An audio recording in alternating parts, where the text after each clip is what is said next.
I suggest we start.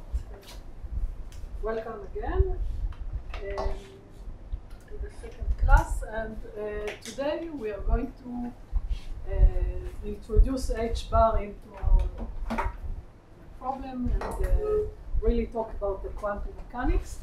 So I'm going back today to the problem of one-dimensional elastic medium, where we have masses connected by springs, and they are located at discrete points. And last week we saw how we develop a field theoretic description for it in the limit that the number of masses, the number of degrees of freedom is very large, and going to the continuum limit where the number of degrees of freedom actually goes to infinity. So we derived the Lagrangian and the Hamiltonian in this continuum limit, and I'll write it down in a minute. So I just remind you that the problem as we defined it in the beginning as a starting point, considered the deviations of these masses from equilibrium position. Let me denote it by phi. This is phi n minus 1, phi n.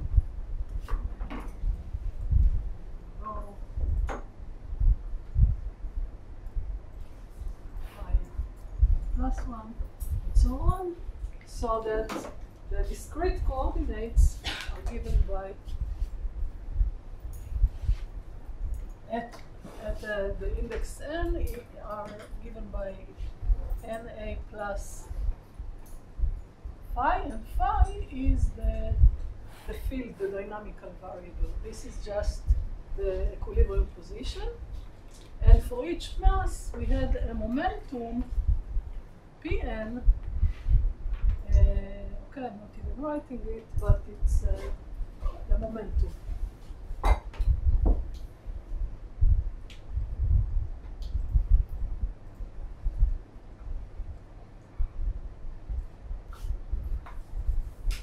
Of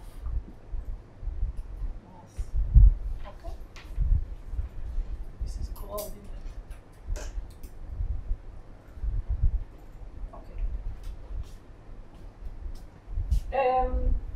Okay, so, and we wrote the Hamiltonian in the discrete form. I'm rewriting it, but we already saw that we can go to the continuum limits. I'm just reminding how it moves in the discrete form. It is given by kinetic energy plus half K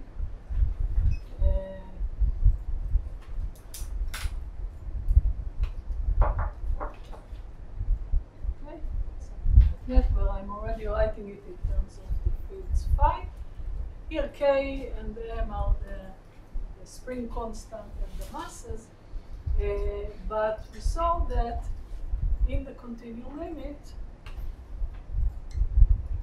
n going to infinity, or equivalently, the lattice constant, the distance between discrete points goes to 0, we get the Hamiltonian of the following form, and this will be the starting, more or less the starting point of our class today. We can write it as an integral over x, where x is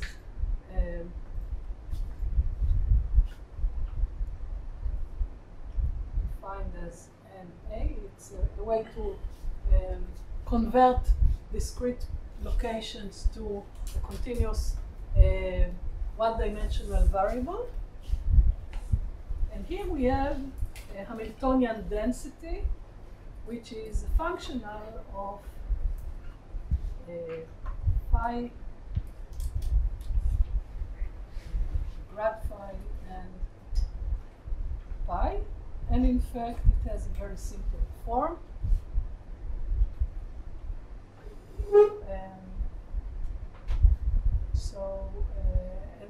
Let me just remind what are the phi of x and pi of x. They are the continuum limit of the discrete fields phi n and pn, and they are defined in such a way that phi n is, this is a convention that we used.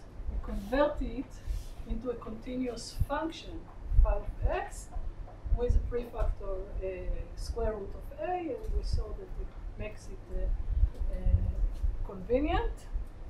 And another definition, we can do exactly the same thing for the momentum, and we rewrite it as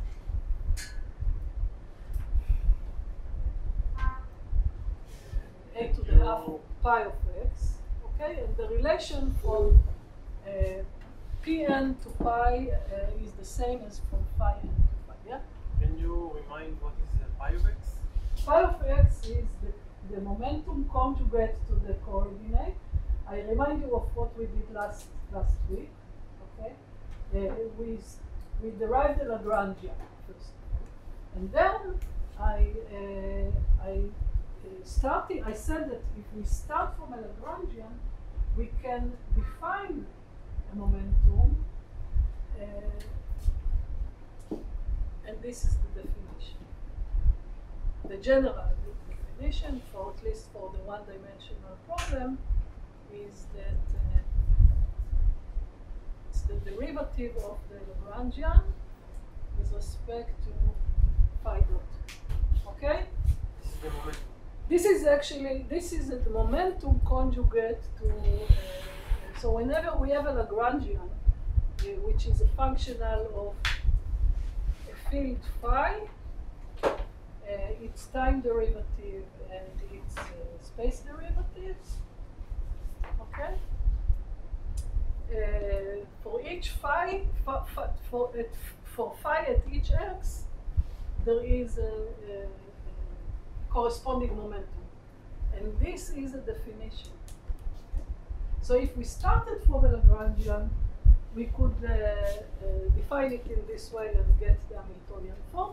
But now I'm going back to the Hamiltonian in the discrete form, and I can say there's another route to get exactly the same thing with exactly the same pi and phi, but it's just to start from Hamiltonian and do this conversion to the continuum limit, convert the sum into an integral, and you get this form where h is, write it in a different order, is actually, okay, just the result is pi of x squared divided by 2m plus half rho s grad phi squared. Okay? This is what we got last week. Okay? We got it, I remember we got it in a different way. We first went from Hamiltonian to Lagrangian, and then we used this definition to convert we did the Legendre transform and got back Hamiltonian. But we could also go directly. And today there is a reason I'm doing it this way, because I want to now, up till now, everything was classical. Okay, I didn't try to quantize the theory. It was just analytical mechanics extended to the case where you have infinitely many degrees of freedom to a field theory. And now I want to quantize it, and to quantize, I can use the rules I know from basic quantum mechanics, which is you have a particle with a Hamiltonian written in terms of coordinate and momentum, and we know what to do, how to quantize it. Okay? So this is the Hamiltonian that we consider today. We'll quantize it. Now, what does it mean to quantize? I want to replace the fields by their quantum version. So phi and pi become quantum operators. So this corresponds to putting a hat on them, okay?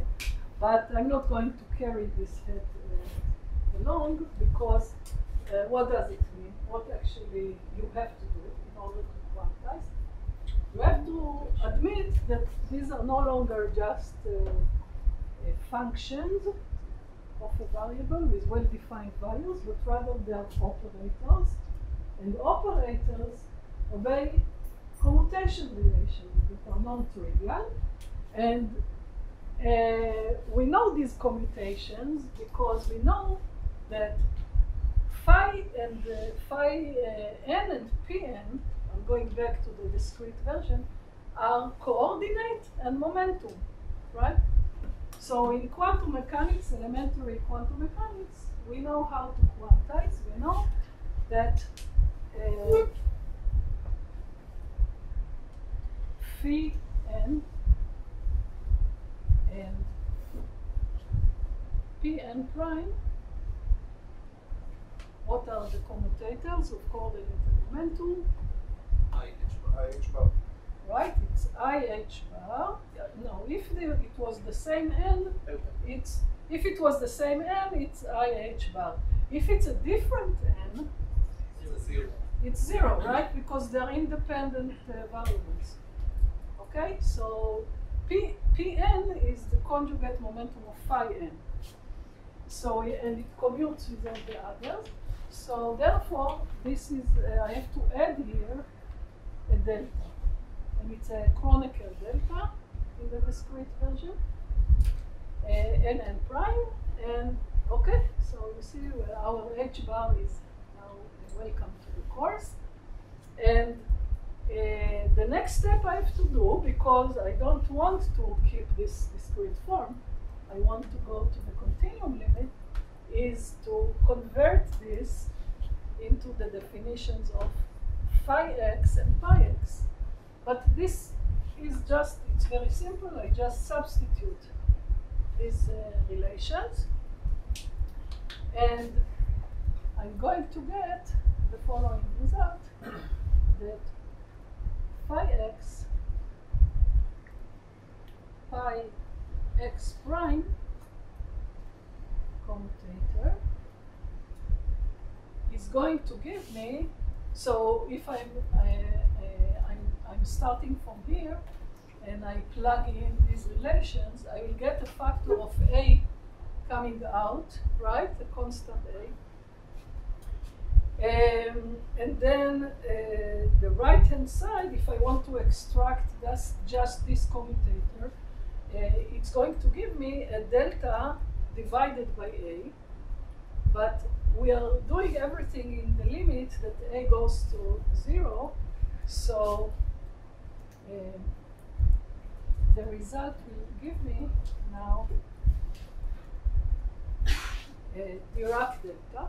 Okay, so what is delta of x minus x prime? It's the limit where a goes to 0 of delta n prime over a. Okay, so this delta, it has dimensions of 1 over length, right? And it's just a continuum version of the same commutator. Is this clear? Okay, this should be very simple. And here I just did, of course, the identification that x is n times n, and x prime is n prime. Okay, this is the connection. All right? Good. So, so this is our quantization rule.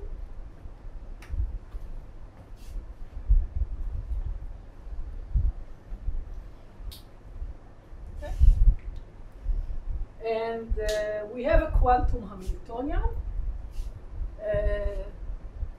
which has a very simple form, except for one thing, that, and it's a quantum Hamiltonian because it has a kinetic energy and potential energy, and they do not commute because of this coordinated momentum.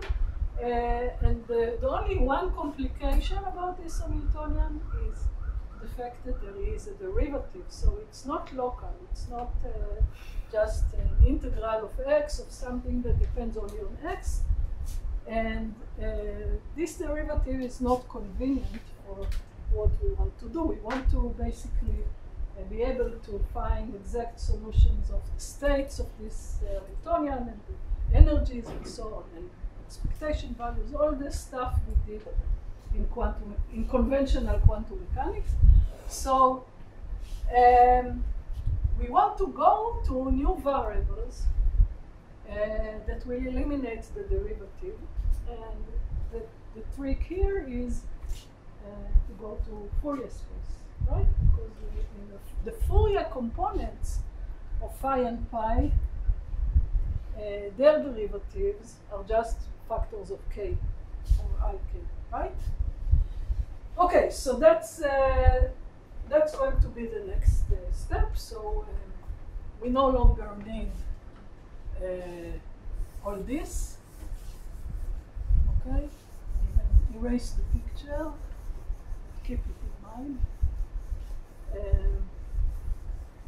and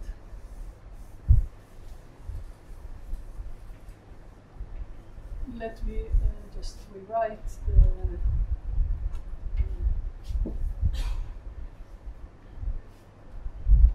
Hamiltonian is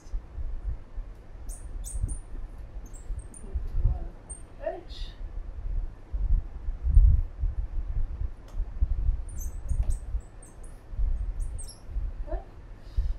And this is h, and I also want to keep the quantization rule.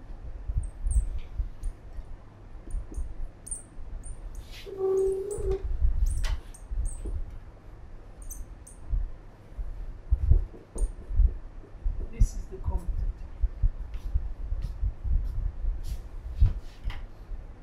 Okay.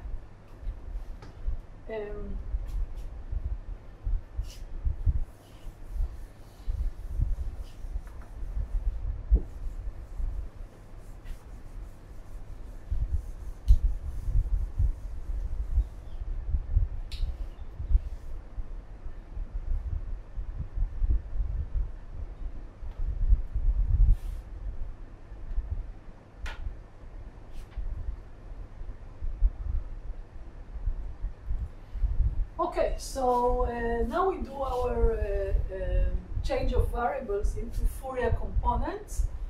So I'm going to define new quantum fields that I call phi k and pi k. And k here is a wave vector, or a wave number. We are in one dimension. And we define them in the following way. So let me define it like this. Here L is, just to write, is the total length of the chain, okay? So which is just number of degrees of freedom times n. So there's a normalization factor here, and an integral. Let's do the definition. So it's minus I 0 to L. I'm doing the I'm writing the definition for a finite chain, but of course, we are interested in the limit where the chain is infinite, so L or N go to infinity. Okay? So this is phi k. Phi k is the Fourier component of phi x. And similarly, pi k is same normalization factor, integral dx of, notice that here I'm doing something a little strange at first sight, but there is a reason. So there is some freedom to choose the sign here, whether it's plus or minus. Okay? I deliberately choose it so that for phi it's a minus and for pi it's a plus. Okay? Why? Because I want to define phi k and pi k in such a way that their commutators will also be canonical. Okay? With a delta, not delta of x, but delta in k. Okay? So let me first write also the conversion. So the inverse transform of the Fourier expansion of phi of x is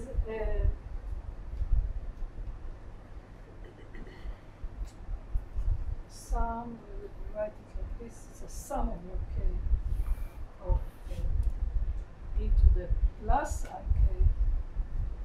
phi k, and for pi we have the same thing but with a minus. And this is just the inverse transform of the first two lines. Okay? Okay, good. So notice, by the way, that here I have an integral because x is a continuous variable going from 0 to L, but k I assume to be discrete. Why do I have to assume that it's discrete? Or when is it going to be discrete? For any finite L, so the definitions involve a finite L, right?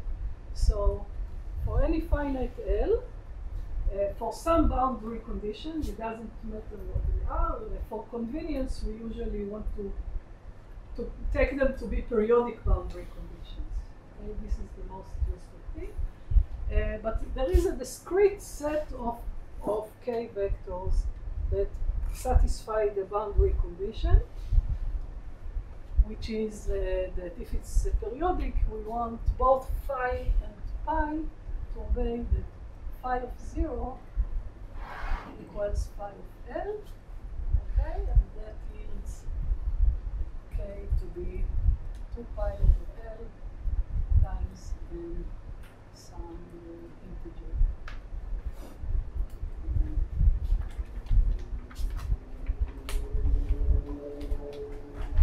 Not to confuse with n or e.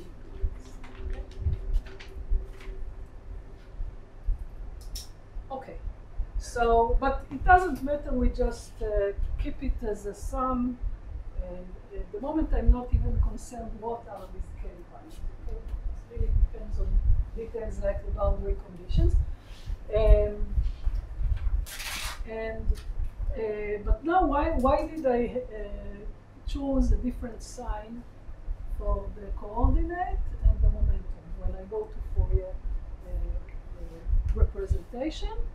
The reason is that when I now plug in these expansions in the commutator,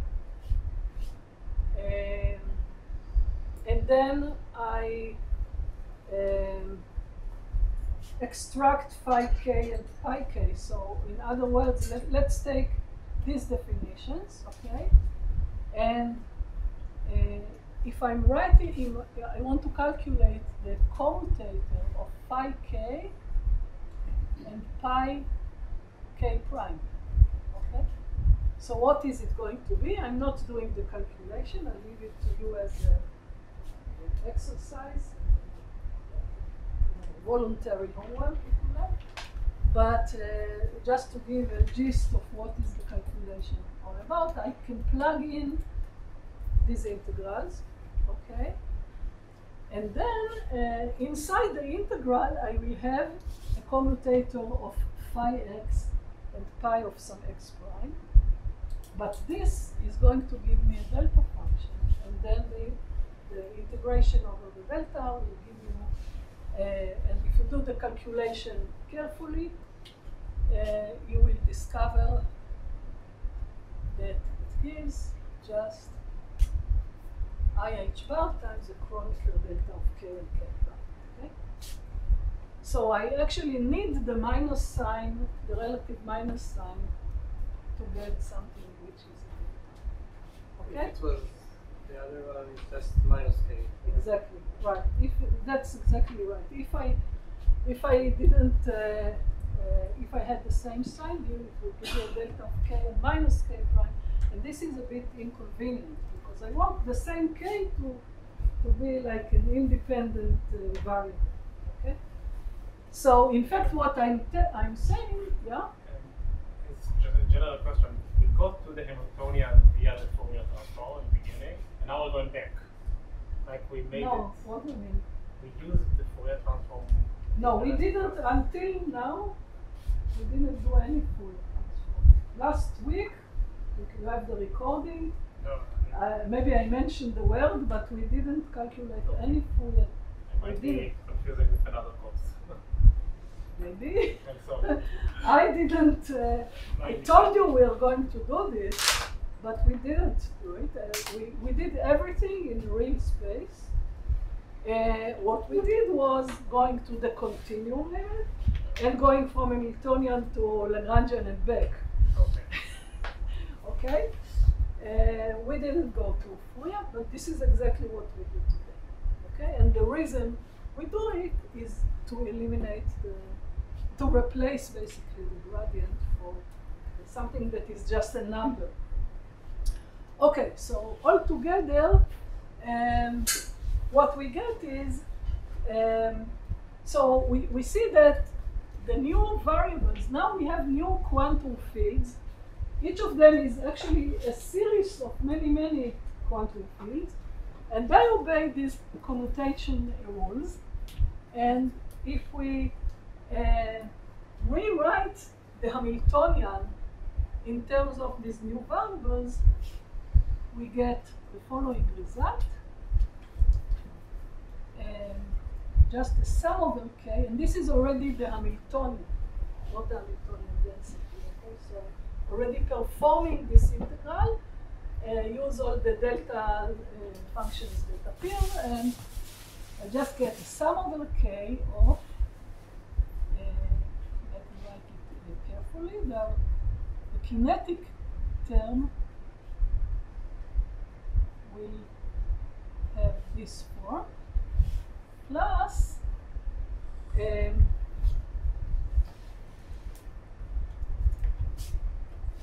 rho s k squared, okay, times phi k phi minus.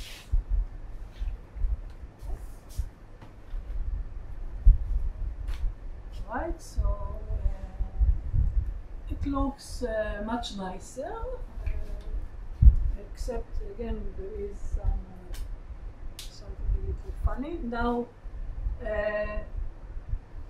again, I didn't do the explicit calculation how you go from the phi x description to phi k, but the calculation is just plugging in these expansions and using the and then performing the integral over x. This will give me some delta of k prime. And actually, as a result, I'm going to get notice that it's not pi k square and pi k square, but it's pi k pi minus k. Okay? And the reason is actually that here it's going to be a delta of k and minus k. Okay, when we plug in these expansions, that's what we get. Now, there is something very general that I want to say. Notice that phi x and pi x are real functions, right? They describe basically, I mean, in the classical mechanics, they are real functions. They are physical observables, coordinated momentum, and when we quantize them, they become Hermitian operators, right? However, what about phi k and pi k? Are they Hermitian? Just from the definition, I think you can see that they are not. Okay? Phi x, pi x are the original coordinated momentum, and they are Hermitian, but the Fourier transforms are not, because there is an exponent here, there is an I, right?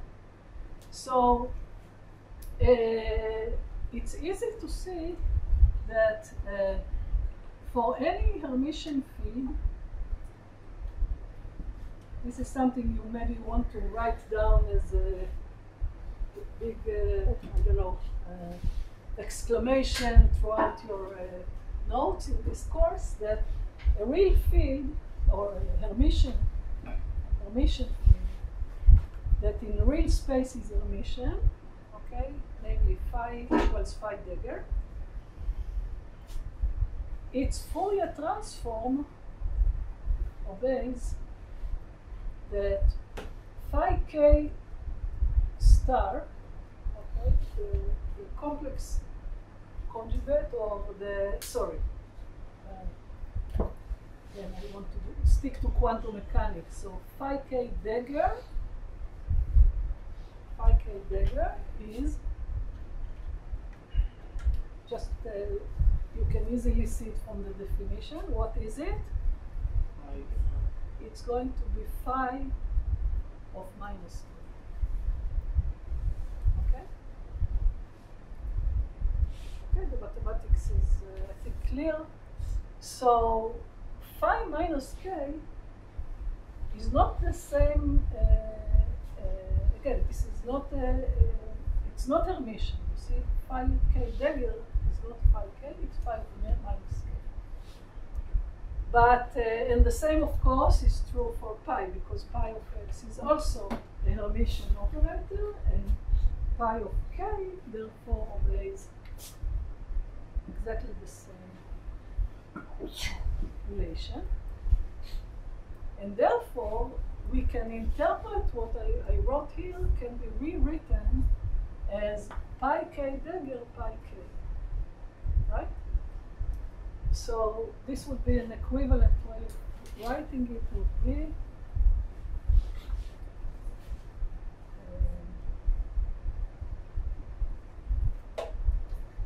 pi k dagger pi k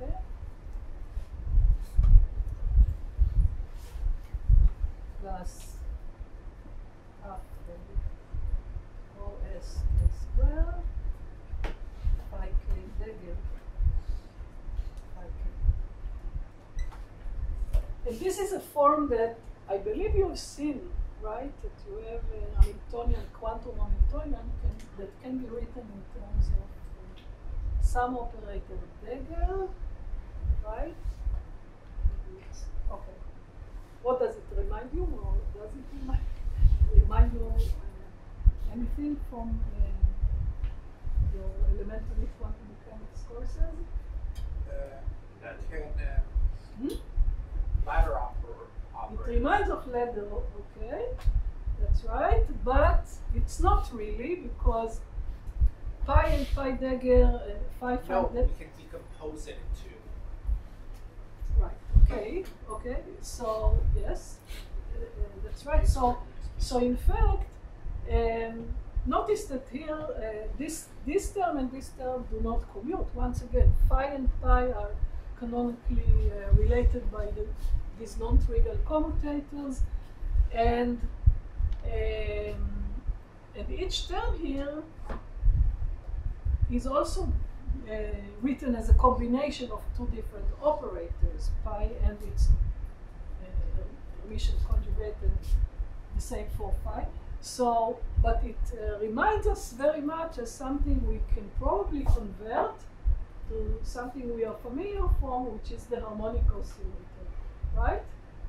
And we are going to do it soon, but before that, there's one more step that I want to take, and that is, here I wrote it in terms of the mass of the ions, and here we have a combination that is proportional to k square. Okay, this k square originally comes from the derivative, but there is a prefactor which is the stiffness, what we call the elastic stiffness of the chain. And I want to rewrite the second term in terms of a new variable that I will define soon. So first of all, last week we reminded that already from the Lagrangian form, where we could derive equation of motion, we found a wave equation, and we discovered that basically the solution is waves that propagate in a constant velocity, and this velocity is given by the square root of rho s over r, right? This is a velocity. Now, in this expression, we have also a dependence on the k, which is the wave vector, the wave number. And I want to define a frequency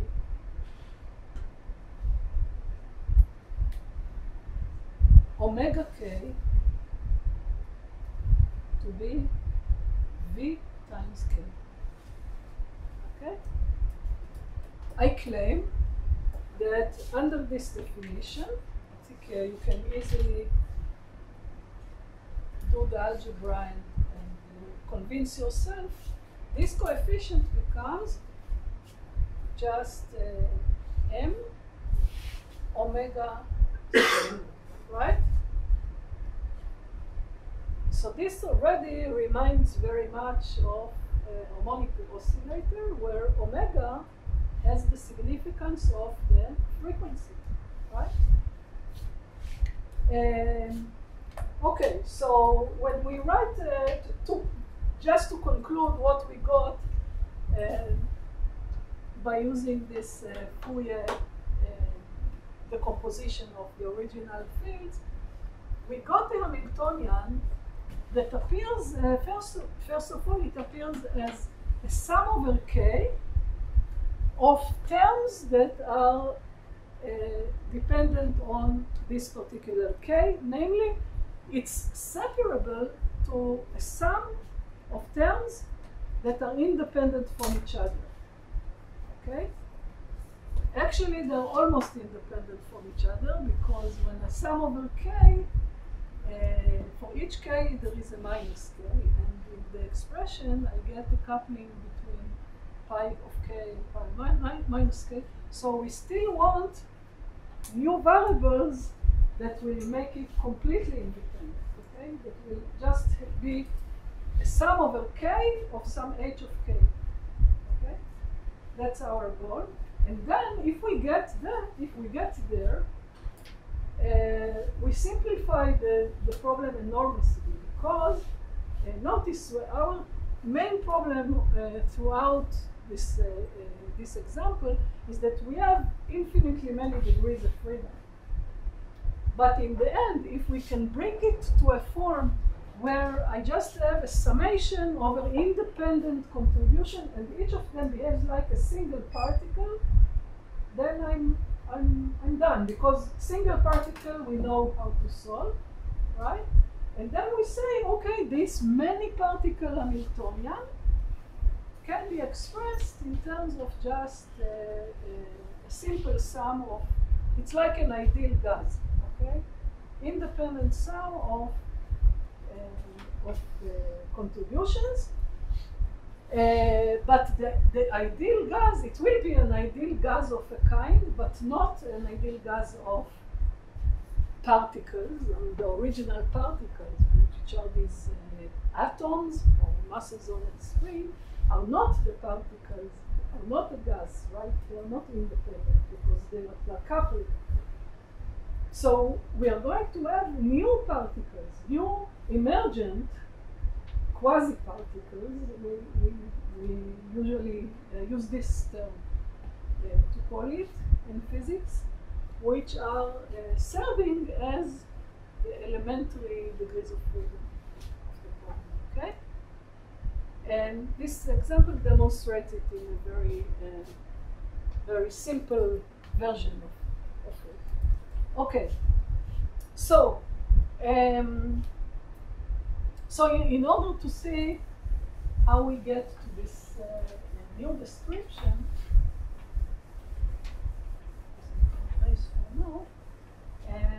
I want to remind you of the. We just said that this form is almost like an harmonic oscillator, almost, okay? Except for this complication that we have a k and minus k, we'll fix it. Let's first understand the usual harmonic oscillator, the simple version, which is I have only one particle in a quadratic potential. It has a coordinate and momentum, and there's a quantum Hamiltonian. So I'm reminding you of something you have seen already in your undergraduate studies. Okay.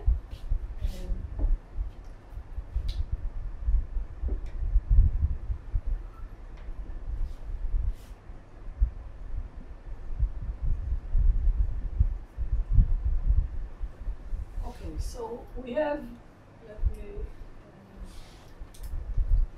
write it like this.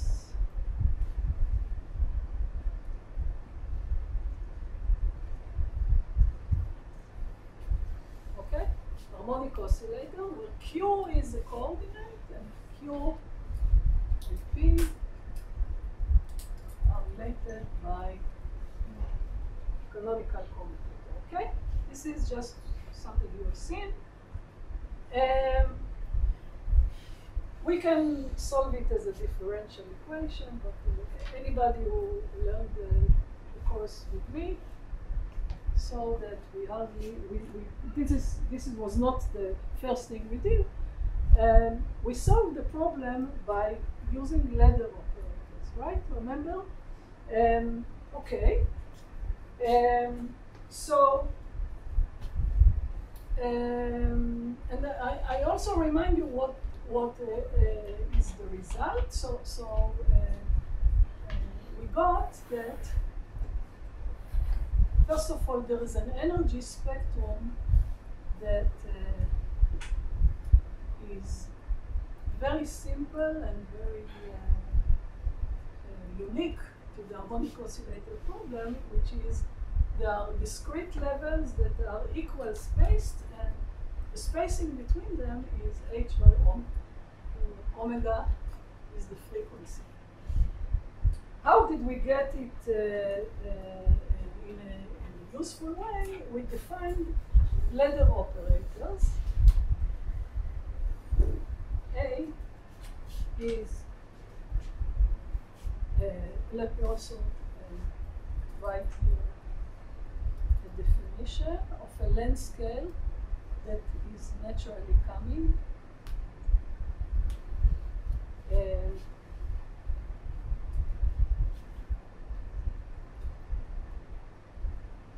Okay, this is something that has units of length, and we can define an operator A to be 1 over square root 2A of Q plus I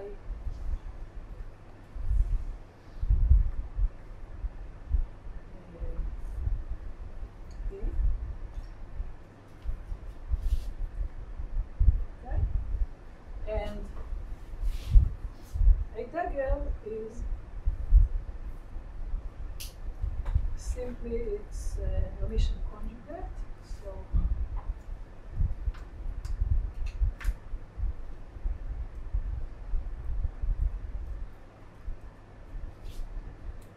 okay.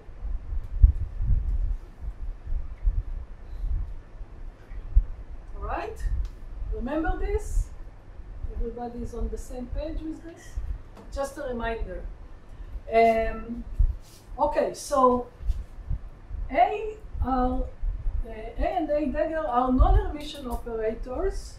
Therefore, they are not operators that have any physical significance in the sense that they have a well-defined expectation value in a physical state, but there are some combinations of the coordinated momenta.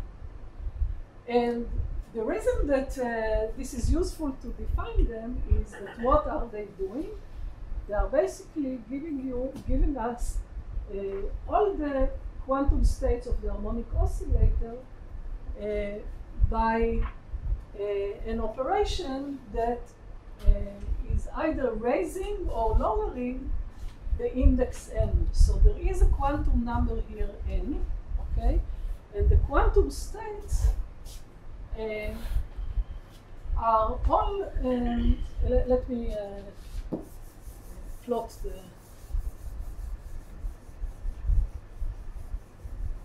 how the things look like. So if this is our harmonic potential, we have the energy levels are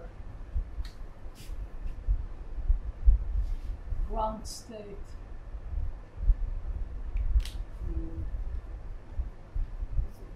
the colors for a reason. This is E1 and 2, and of course they are infinite, but it's enough for me to plot this, and they all obey this formula, okay? They're equal spaced, and the spacing between them is h bar omega.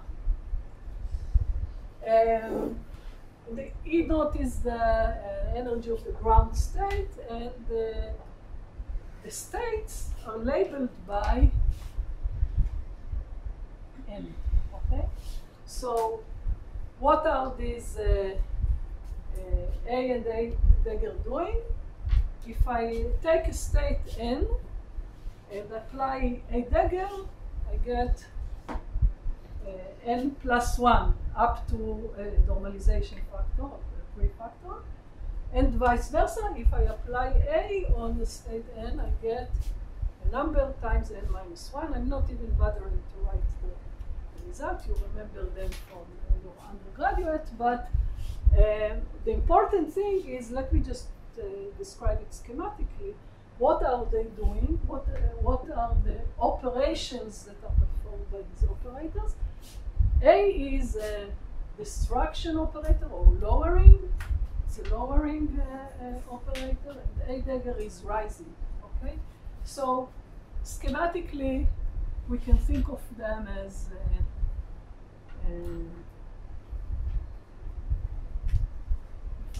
apply a dagger on the ground state, it brings me to the next state, and if I apply A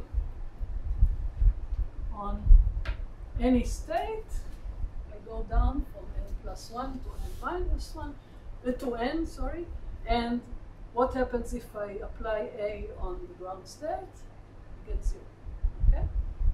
It's completely annihilated. So this is why they are called ladder operators. We have an infinite ladder, and they rise and lower on the ladder. Okay, and then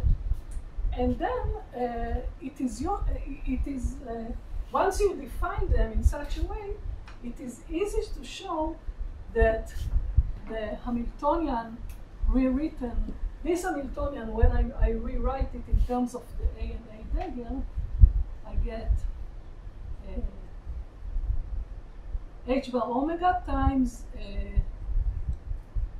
A dagger A plus a half, and A dagger A is a number operator. Remember, we can define a number operator, and its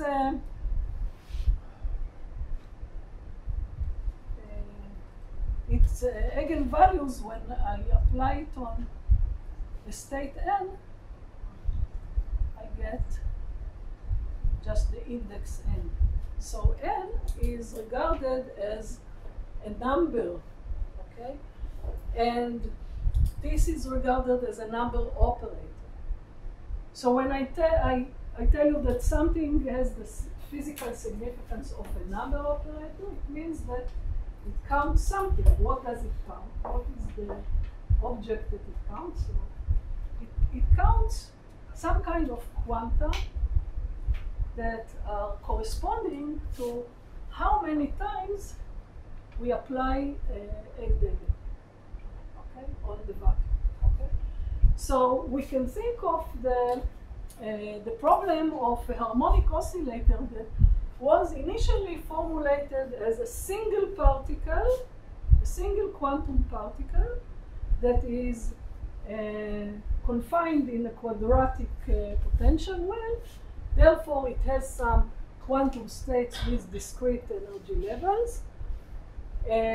This problem, which can be formulated as a Schrödinger equation of a single particle, can be interpreted in a different language as a problem where we have some ground state and we have some creation operator that when we apply it, it creates particles, okay? This is a completely equivalent way of thinking on the same problem, okay? So let me now make an analogy. This is actually very important to initiate, yeah? But it doesn't have an observer. Like the number operator doesn't have an observer. No, the number operators, of course, has it's this. This is a Hermitian operator. And this is why I ask you, what is the observable? The observable is the number of these fictitious particles. So how many? Which in the language. So let me make it exact, okay? Because the algebra is simple. It's important to internalize the conceptual idea, because this is actually the heart of doing field theory, okay? So there are two equivalent ways of looking at the same problem. One is to say we have a single particle,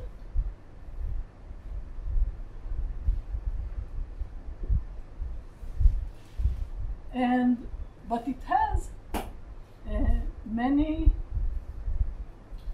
energy states. Okay, so this is a quantum particle that lives in a Hilbert space, which allows its spectrum to be infinite. Okay, so there are actually infinitely many energy levels. They are discrete, but they go up to infinity.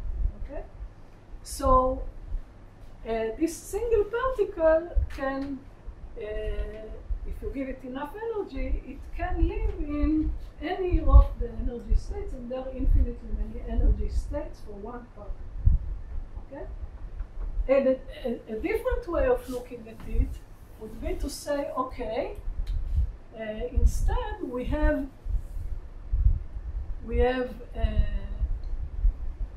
an analogous problem where we have many particles. I can put here this. single state.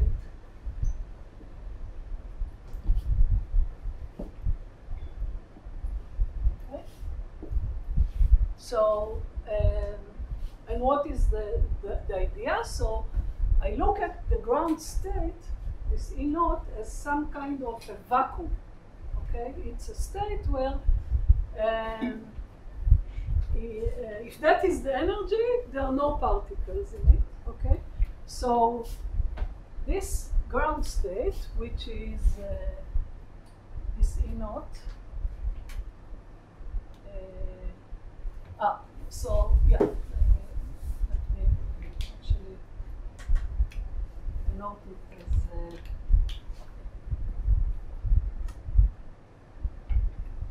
I don't call it ground state. Here I call it a ground state, okay?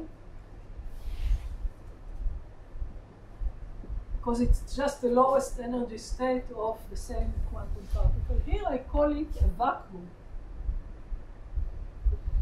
Why I call it a vacuum?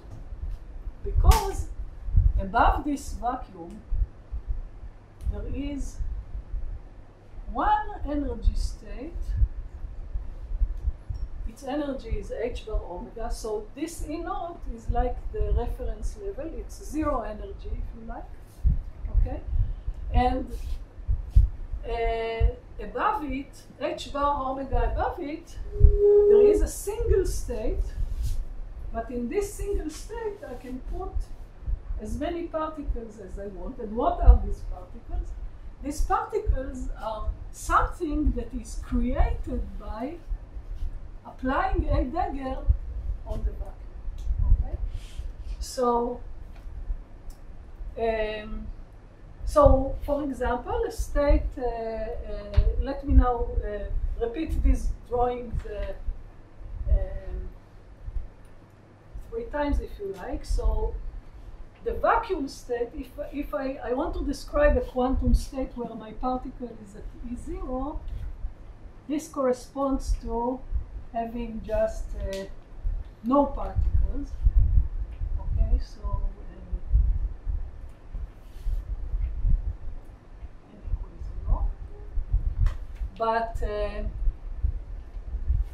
having the particle rising, applying a dagger once brings me to E1. What is E1? It's a state where I occupy my level by a single particle of this fictitious group. Okay, so this would be a state with, let me plot it again. This is a vacuum, and here I put just one particle, n equals 1. So n equals 1 is a case where I have a single particle, and these particles, let me give it now a name, is a phonon, okay? For a reason that will become clear soon, I call it a phonon. So this corresponds to a state where I occupy the first level, and this corresponds to the ground state. The ground state is where I have nothing, okay? And the case where I apply a dagger twice corresponds to an occupation of the same single level by 2 particles, okay? So this is n equal to. Okay, and so on and so forth. So in other words, you see that this picture is completely equivalent. What I'm saying is that instead of defining my particles as the original quantum particle that can be in any energy level I can have, and I have many states, I have just a single state, but I have a set of particles, and they are very much like the quanta that in electromagnetism we call photons, right? The particles of lights are exactly that. They are just quanta of energy. The energy is h bar omega. Okay, it's proportional to the frequency. But here it's a frequency of harmonic oscillator, which is some elastic medium. And these phonons, these particles, they cannot occupy the same state. I can put as many phonons as I want, and the state with n phonons has exactly the same energy, which is h bar omega times n above the vacuum. Okay. So the zero energy point is half h bar omega has no significance in my description. It's just a reference level. And my particles are creatures that, they're entities that have energy. Okay? They just carry energy. Their energy is h bar omega. They are identical. And I can put 17 identical particles, and that corresponds to, this is the state that I get when I apply a dagger on the vacuum 17 times, okay? And as you know, the harmonic oscillator state n, this is, again, you've seen it, just reminding, can be expressed as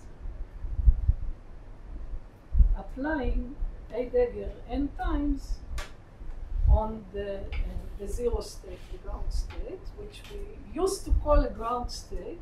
Now I'm giving it a new name. I call it a vacuum. Okay? So, so here we introduce new particles. They are fictitious particles, if you like, but they're not really fictitious because they are serving as our elementary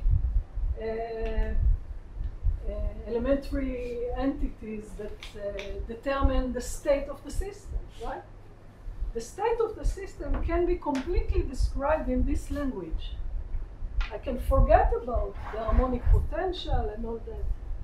This is history, okay? This was just, somehow I derived it, but really the physics of the state and every physical observable can be expressed in terms of combinations of A and A dagger. The operator n counts the number of these phonons, okay? And okay, and that's it. So I get an alternative description of my system in terms of variables that are not simply connected to the original particles. They are emergent particles, okay? But they behave as particles for any practical matter, and it's useful to think in this language. Okay? Is this clear? So this is, and all of this you've seen, but I want to stress this analogy because notice that we saw here that sometimes it's very natural, even if you have a problem that appears simple in the sense that you started from a single degree of freedom, a single particle, but this particle unfortunately is not free. It lives in a harmonic potential and it obeys a complicated Schrödinger equation. I can replace it by a many-body problem. And the many-body version is actually simpler to handle than the single particle. If I just do it directly, straightforwardly, I get a differential equation, Weber function, all sorts of ugly things. Okay? So when yeah. you get it, you basically have the number of quasi-particles that operate within a specific mode of right, exactly. So yeah, here you're a bit jumping there. This would be exactly my next step. So this was all just a single harmonic oscillator, okay? And but once we understand that, its generalization to our problem of the 1D chain is very simple, because what we get there is just a summation of many, many independent such oscillators. That's really what we get. Okay? Okay, so then let's go back to our Hamiltonian that we really want to solve or to be able to handle. So this is what it is. It's a sum over k of, but we do have one slight complication here, because unlike the harmonic oscillator we just discussed, we don't have a p square or a pi square. We have a pi k, pi minus k.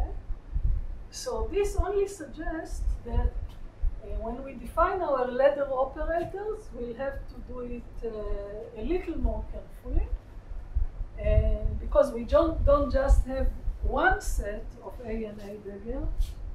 We have to define an AK and the AK dagger and define them smartly so that eventually what we get will be exactly the harmonic oscillator. Okay? So, right, so let's write the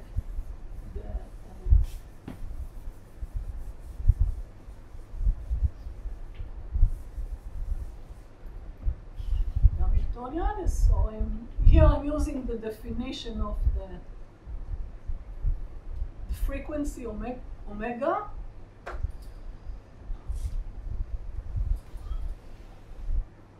Okay, and I just remind what it is. It's just V times K, where V is square root of S of M. These are all just, it doesn't matter, but when I write it in this way, it looks very reminiscent of the harmonic oscillator, except we have to be a little more careful. So let me now define my AK. Okay?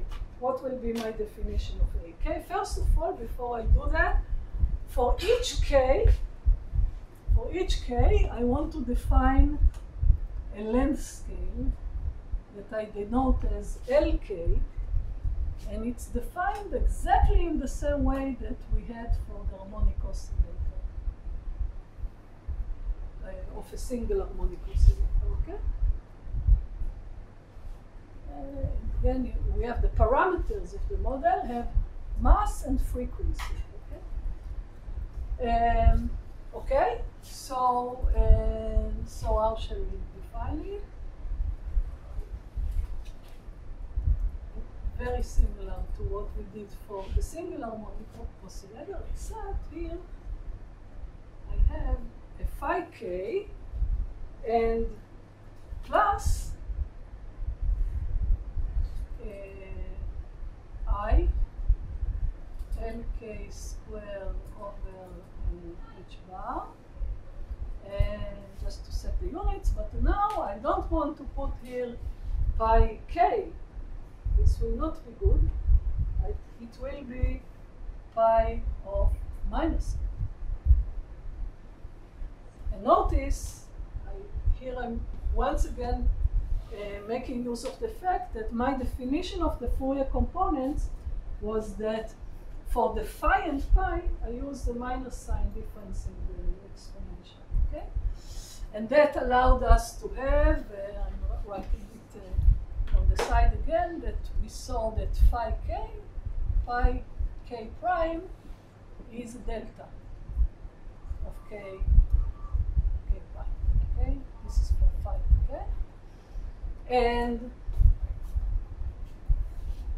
having written this, let us write AK dagger. So once we define AK dagger is dictated, but let's do it carefully. What is it going to be? So, and here we have to be really careful again, because remember, unlike the single harmonic oscillator, phi and pi, okay, are not Hermitian, okay? they're not a relation. So when I apply a dagger on everything, what will I get from phi? What is the dagger of phi? It's phi k dagger, yeah, which is? It's phi of minus k, okay? Exactly. So this is phi of minus k. Here I have a minus sign because this I is reversed sign, and pi minus k dagger is pi k. Okay?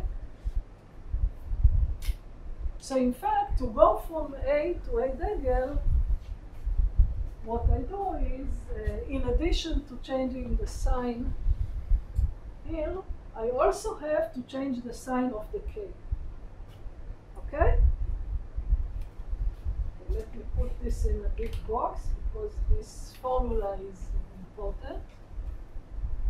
Okay? This is just a definition, and once I did that, one can easily convince yourself that if I, because phi k and pi k obey the canonical commutators, if I plug in this definition for A, what will I get? Something very simple.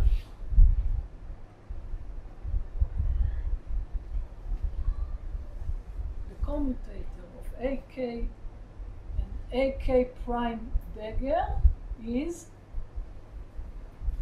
what do you think? First of all, what are the dimensions of A and A dagger?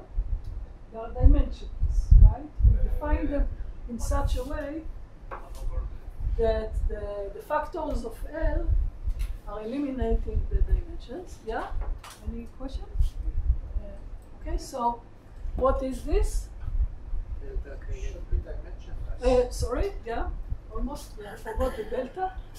Yeah, so if it was the same K, it's 1, but just like in the harmonic oscillator of a single particle, but here we also have a delta, a Kronecker delta of K and K prime. Okay?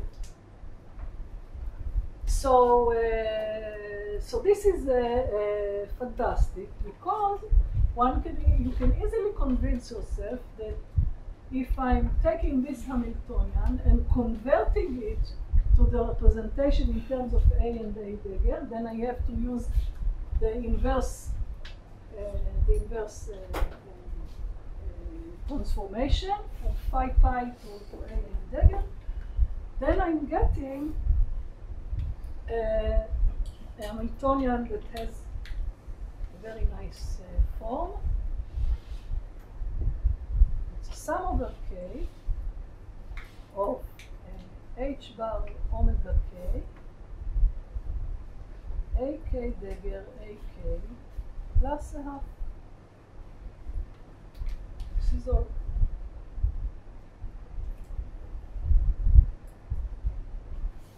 Okay. Well, for each k, I have my set of operators. I have the AK and AK dagger, and they are mutually commuting, right? I also forgot to mention that AK, the commutator of AK with another destruction operator, as well as a dagger K tag, both of these commutators are 0. Okay, and for any K and K prime, and this commutator gives you 1 if K equals to K prime. Okay, so altogether, what I got is a set of my Hamiltonian can be viewed as an independent sum of of contributions from quantum particles, which I call phonons. Why do we call them phonons? It's an analogy to photons, basically, which are the quanta of energy of light. But here we're talking about vibrations in elastic medium, which is what acoustic waves are. So we call them phonons. Okay, it's just a name. But the phonons are the particles. Okay, A and A dagger are annihilation and creation operators of phonons. Okay, and just like what happens for a single harmonic oscillator, when you apply a creation operator on the vacuum, you create one phonon. If you apply it many times, you get a state with many phonons, and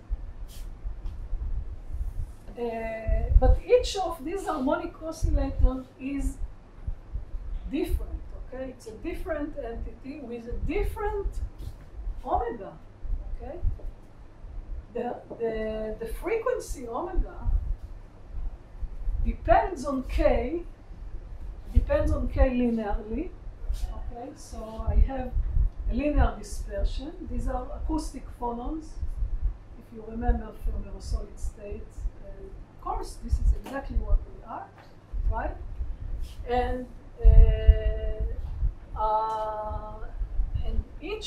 for each k, you have a set of particles, which are the phonons, which are really the degrees of freedom in which you want to describe the system. Okay? And in a sense, this Hamiltonian suggests that it's a free gas of these phonons. Okay? Okay, so and of course, okay, so now let us see how shall we describe a general quantum state of this Hamiltonian. So remember, we started from a problem of many degrees of freedom. In fact, we went to the continuum limit, which is really saying that there are infinitely many degrees of freedom, but these degrees of freedom in the correct in the useful representation, which is Fourier representation, they just become independent. So we don't care how many we have, right? In fact, if we go really to an infinite, the infinite chain limit, the states K are becoming a continuum. Okay? And this sum over K becomes an integral. So you will have an integral over these harmonic oscillators, but it doesn't matter that you have a continuum of states. Each of them is an independent creature. Okay? And they commute with each other, and they're just like three independent particles. How does a general quantum state of this system look like? Okay? So eventually, we are doing quantum mechanics, which is we'd like to solve a Schrödinger equation and write some wave function or some quantum state which are eigenstates of this H with some energy. How do these states look like?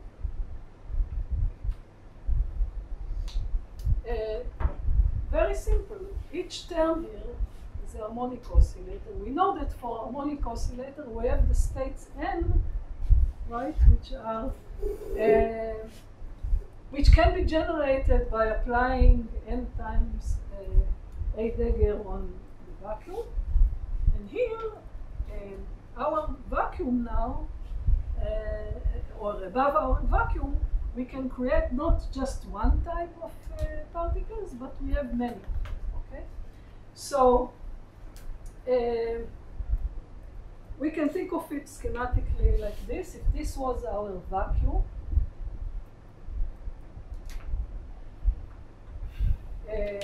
so before we had just one level at h bar omega. Now now we have a spectrum of levels, okay? Okay, which are, so it's h bar omega 1, h bar omega 2. Okay, we have actually maybe even a continuum. We have k states that are in the continuum limit. It doesn't matter. We have a spectrum. Now we have many energy states, many quantum states, but each of these omega, I can occupy this state by some number of my phonons of this particular k. Okay? But it will only give you, like, if you use a page on it, you will get one particle. For each k, yeah, so exactly. So for each, let's try to think of building the most general state. I can start from the vacuum, apply a dagger k of some k. This will put a particle, I don't know, somewhere here. Okay?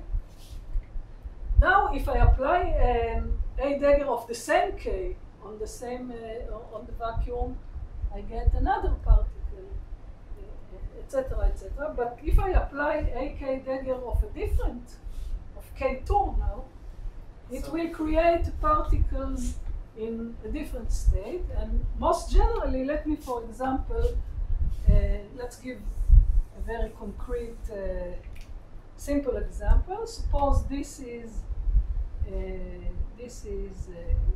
h bar omega, so h bar omega 1.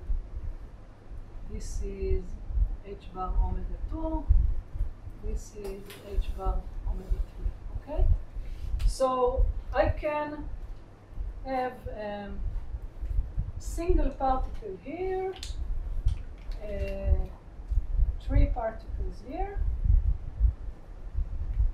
and let's get another color, 2 particles here. Okay?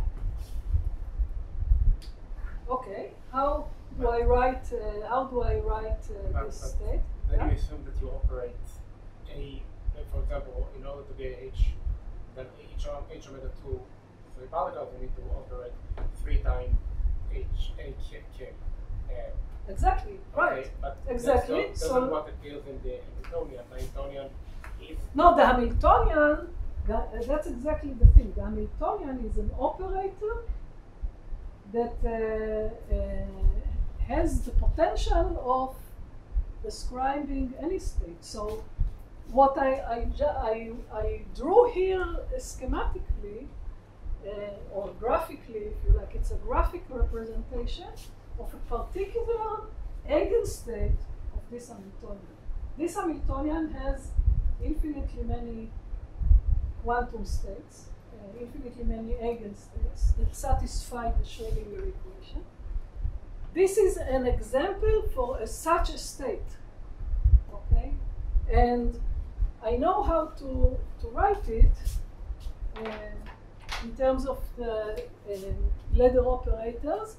Okay, so this particular state, this is a graphic representation, but what I really have is a state where I have n1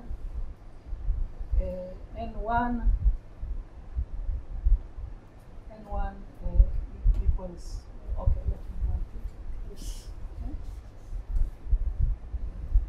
So 1, 3, 2, which can be expressed as I have AK1 dagger, AK2 dagger to the power 3.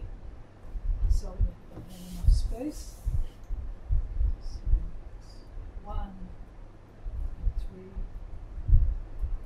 2, and let's say everything else is 0. Okay, so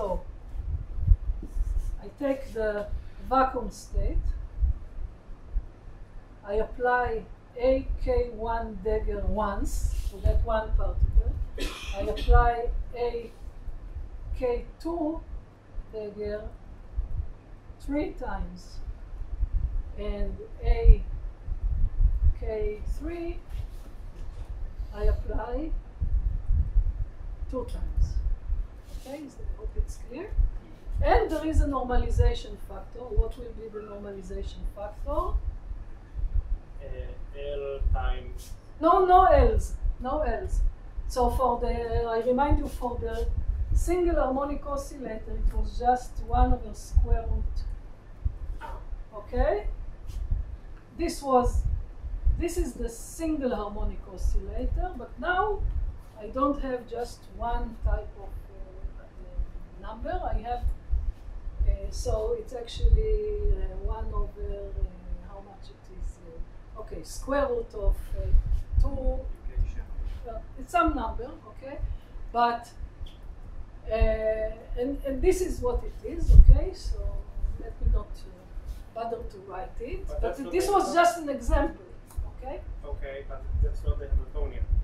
No, it's a state. This is a quantum state. Okay, so we get the state, but the Hamiltonian describes the self, like the eigenvalues are the energy. Right. So it describes specifically the case in which we have a population of 1 for each energetic state. Specifically that Hamiltonian. Okay. So once again, so if you have, so this Hamiltonian has infinitely many states, and which obey H. Let me write them in general, and I will explain what I mean by that.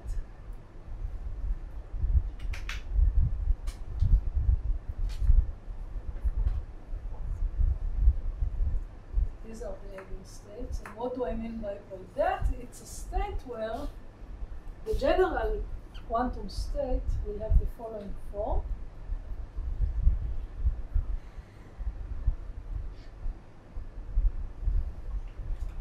It's a state where I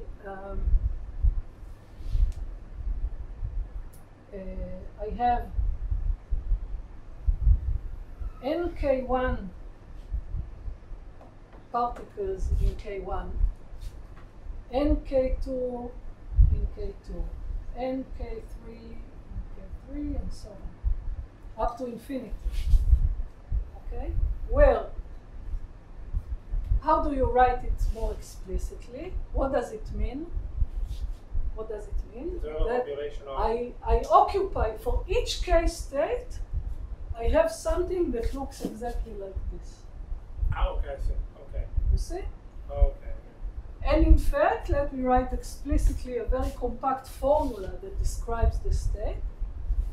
How shall we write it more generally? Because this was just an example where you can identify it with the picture. Most generally, we can write it as a product over all the K states. Okay, this now don't confuse. We have too many pi's, but this is now a product pi. Okay, capital Pi.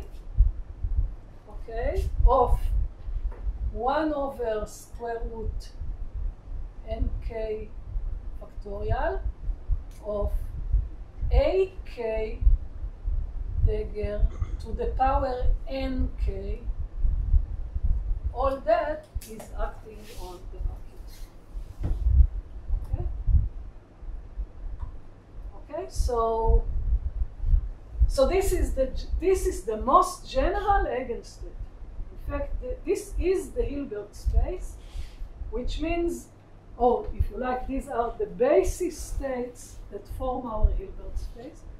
And every solution to the Schrödinger equation can be written as a superposition of such states, okay?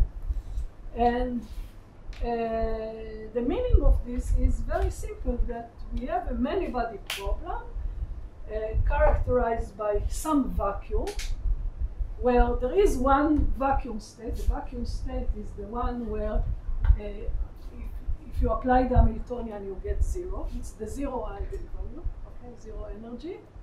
this is where we start measuring our energy. And the most general state is a state where each harmonic oscillator is occupied by nk phonons. Okay? And these set of numbers, this infinite set of numbers, they can be 0, 0, 1, 0, 17, you know, they can be anything. Okay? Any of these are integer indices, right? And this is the basis of eigenstates of this element.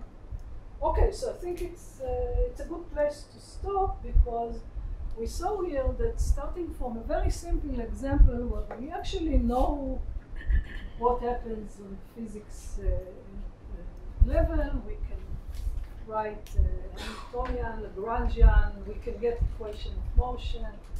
We basically know the phenomenon. What it describes is that there are a set of modes which are actually, what are they? They are waves, right? I mean, this is something you saw in a wave theory. There are different modes of vibrations of the chain, and each of these modes can be assigned with a particle. And the particle has energy, h bar omega, where the omega k of each mode in our particular case is linearly dispersible with k, but more generally, it's just some function of k, and each of these harmonic oscillators completely independent. Okay? So this is an exact solution to a many-body problem, and that's how we should think about it. And the next thing we'll do in the next weeks, in the next lecture, is trying to generalize it to more complicated cases. In particular, there is something I want to stress about these phonons objects. Okay, so these are our fictitious emergent particles. There are some kind of particles which can you can put in any quantum state. You can put infinitely many of them, right? You can squeeze them in one quantum state. Now, I think you know that some quantum particles cannot do it. For example, electrons, right? You all know about fermions and bosons. You learned it in statistical physics, right? So we know that we have particles that are bosons and particles that are fermions. That fermions cannot occupy the same quantum state. They obey the Pauli exclusion principle. And we see that these phonons, if you want to relate them to the particle world, we have to admit that they are bosons. Okay? They are bosonic particles. We would like to be able to extend this language also to fermions. In the next lectures, we'll see which one to do. Okay? So I think this is the place to stop. And after me, you're going to have the first tutorial with Sam. I hope he remembers. Okay. Thank you. Thank you.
As well that.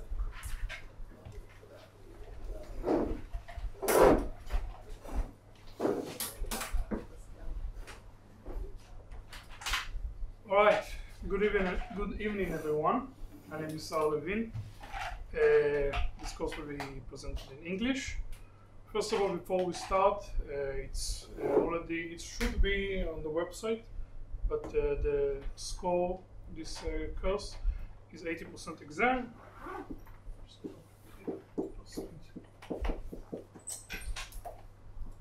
Exam, 20% homework. Now, homework is submission only. I'm still gonna check them, but if you submitted and really tried to do all the exercises in the homework, you'll get 100 score. Usually, I put notes of where I found mistakes, but I'm still human. Sometimes I miss something.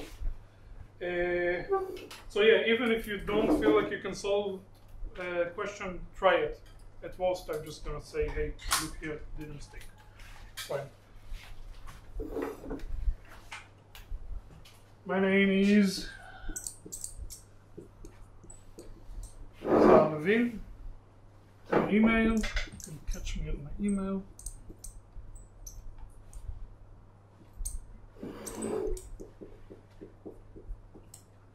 sallv@gmail.com. Usually I answer in about like a couple of days, but sometimes I miss my email, so I don't mind giving up my phone number. Just don't spam me. Question about the course, and picture of pets. That's all I get. That's all I accept. Unless you have any more question about the course, I think we can start. It's LV44? Yeah. Okay. Alright, so today is going to be a little bit short. It's just a little bit of preparation for the course itself. And if we... There is some lecture notes on Lambda? Yes, after every lecture I will upload the lecture note. There's typed lecture note and then there's my own comments. Not every tutorial will have my own comments on it. Sometimes the typed lecture notes or everything. And you'll get homework for every 2 weeks. It shouldn't be too hard. Okay. What else? Well, that's it. Yes, more question. Okay. So, as I said, we're going to do just a little bit of preparation for the course. Most of the stuff you're going to see here today is going to be only relevant later, but we need to do it anyway. So, let's start with the cheating. How I cheat in this course. The first step. We all know SI units or imperial if you're crazy, and in this course we're going to use cheat units, which means C in this course will be equal to h bar, the Planck constant will be equal to 1. The number 1, not 1 meter per second or anything like that, just the number 1. You mean C as the speed of light? Yes. So this has some minor ramification. For example, an energy of a relativistic particle E squared equals mc squared plus c p, which is the momentum squared. Since in my units c is nothing, we'll see that the units of E in this course will be equal to the units of m, will be equal to the units of p. You probably won't see it because we wouldn't really talk, I wouldn't really check your units and stuff like that, but it's good to be in the back of your head if something doesn't make sense based on units. The unit is 1 over time, right? Yes. If we'll check, for example, the energy of electromagnetic field, we know that E, the electromagnetic field, equals to 1 over 2 epsilon 0 integral of e to the value squared plus e to the value squared. Now, epsilon 0 is about the same as saying C, so again, this is nothing. And we'll get that E, the units of energy, also equal to the units of R cubed times the unit of the electric field squared plus the units of the magnetic field squared, which both of them are the same units. And we know that E is the units of mass, same units of mass from here before.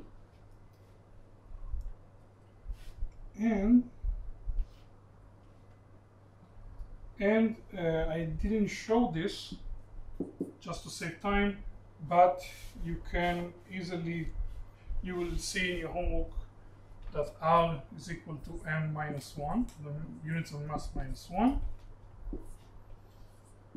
and the units of electromagnetic field squared. And here, just so minus 1 times minus 3. So you can easily find that the units of the electromagnetic field equal the units of mass squared. All right. Is it clear for everyone? Just a little opening.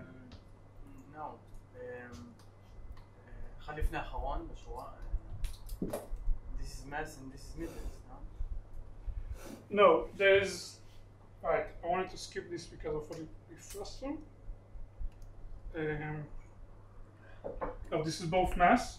In your homework, you'll find that the meters is equal to mass times t minus 1. And we can write everything using mass using these units. I'm sorry, but what's the difference between that and that? Why it's different units? Everything here is the same units. No, why? Ex for L squared? E vector is the electric field in some energy. Yeah, it's kind of confusing. You have energy and electric field in the same. Yeah. But you can write if you want, I can write it with an H. Yeah. You'll see a lot of H's in this course. So might as well get ready. Yeah. Okay. Moving forward to some actual material.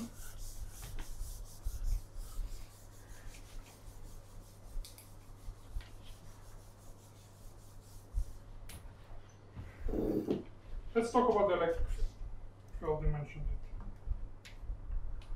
Before we start, let me just write the Euler-Lagrange equation, the homogeneous and the inhomogeneous one.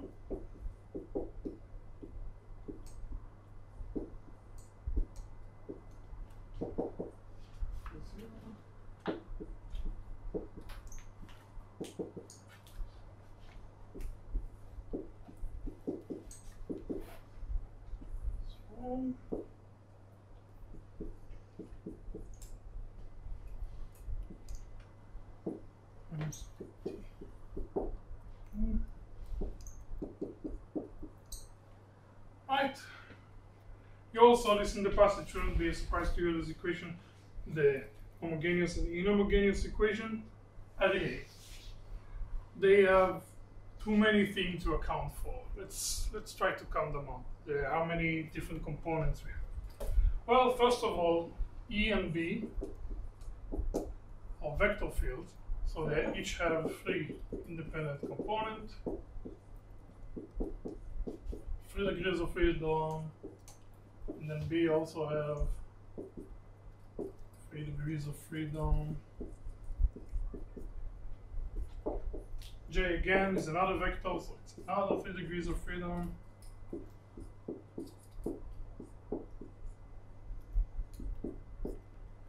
And then we have rho.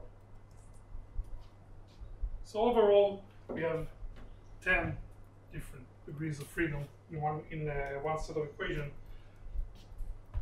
And this entire course, in short, is about simplifying stuff. You will also see it when you go to second condensation a bit deeper, and we'll see it right now. First step that we can do to simplify this really annoying equation is to acknowledge a connection between E and B using the potentials. We know that the electric field is equal to the gradient of the scalar potential minus the time derivative, the vector potential. Similarly, magnetic field is a curl of the vector potential. Now the vector potential has 3 components, 3 degrees of freedom, and the scalar potential is 1. So we already lost 2 degrees of freedom. In addition, we don't need anymore the first 2 equations, since we can just get them from the connection to the potential field. For example, if we try to see the initial equation, we get question? No.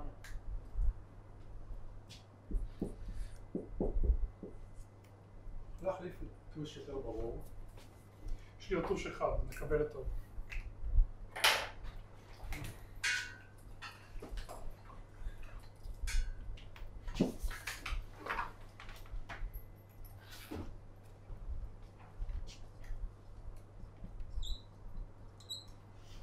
I have a, if you want.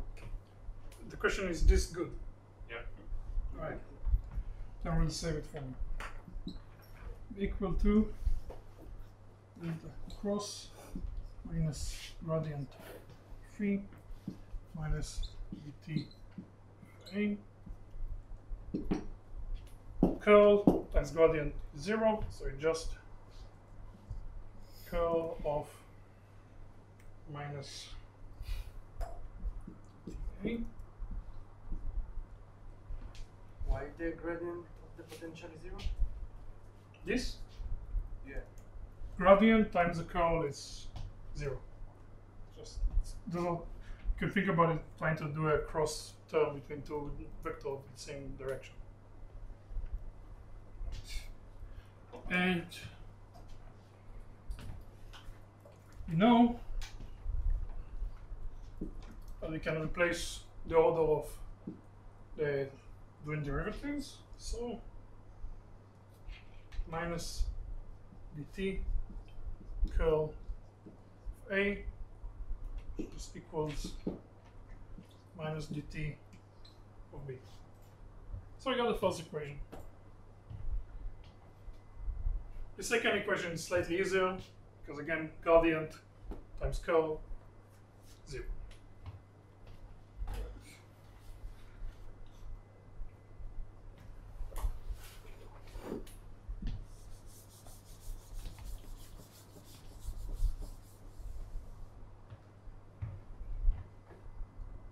Now, I want to simplify it even more using a bit of general relativity. Obviously, this is what we use to simplify stuff.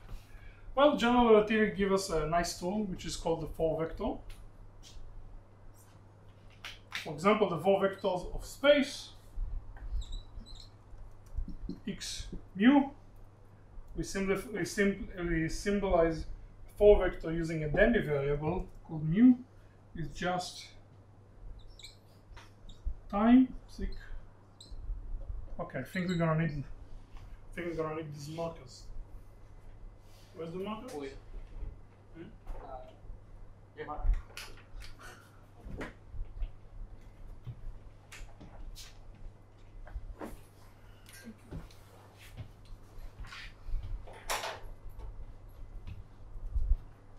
This one, with the demi variable below, we call covariance. And we can also write it with the demi variable above. I know, it's crazy. T R vector, which is called contravariance. Contravariant.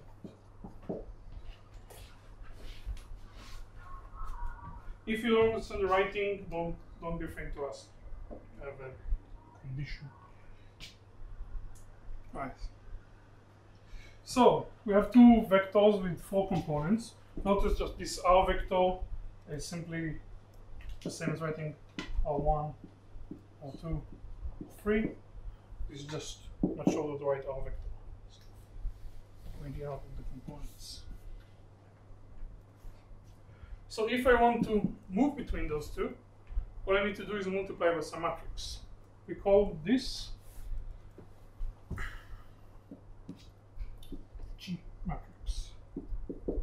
we also can write it as G UU. It's exactly the same if you write it down below. UU was 1000.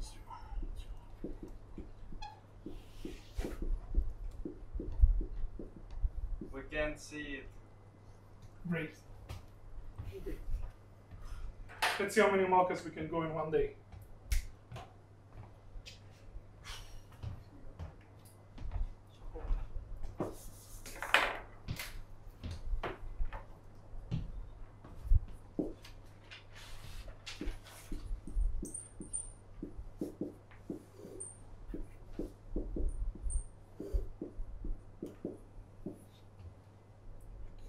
So if I will take a covariant and multiply it by G, I will get contravariant?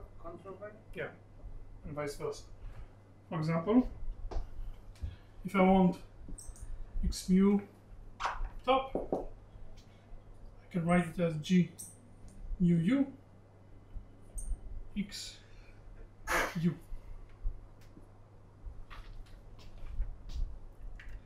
All right. So how do I read this equation? For each term of mu on the left side, I multiply all the term of xu, each xu term, with its position in the matrix here. Then I can transform it into both. Right. Thank you.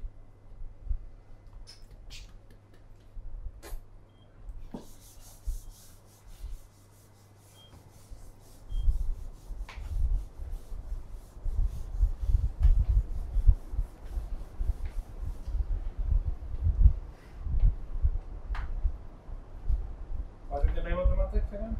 The G matrix?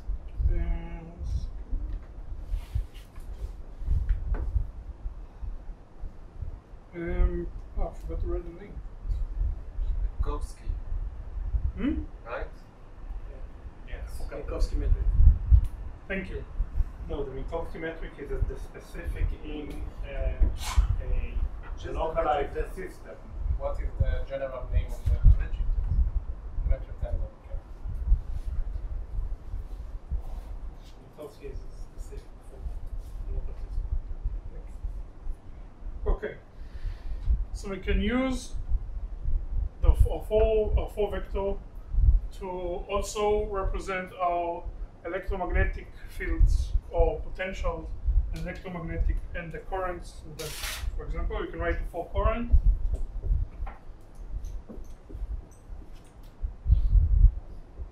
Mu.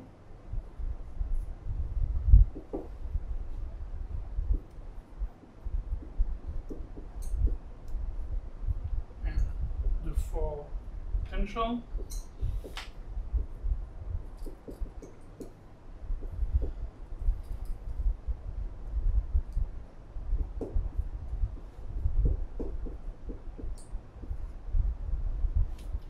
The only thing that doesn't follow this naming convention where lowercase as a minus is the for gradient.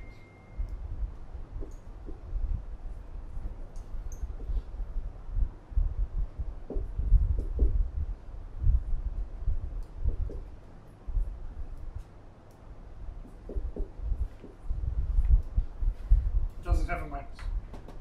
The minus is on the contra gradient, contra variant.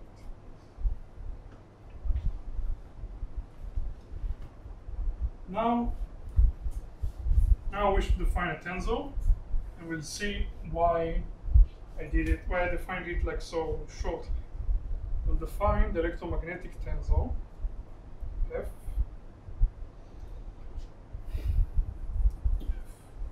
UU equals mu AU minus mu AU. All right. So let's try and see, for example, what is the second term in this matrix. Mu equals 1, U equals 0. 1, 0 equal to ב4 וקטור של הגרדיאנט, יש שם מינוס או ששם זה בלי מינוס? בלי מינוס. זה בדיוק הפוך בגרדיאנט. זה בין הווריאנט לקונטרוורט. Right. 1, 0 be equal to dou x a x phi minus dou t dx, which we know from this equation will just be equal to, this should be a minus here, equal to minus e1, which is x.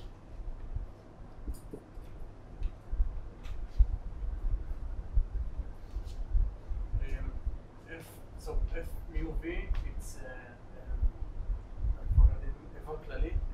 It's f, okay.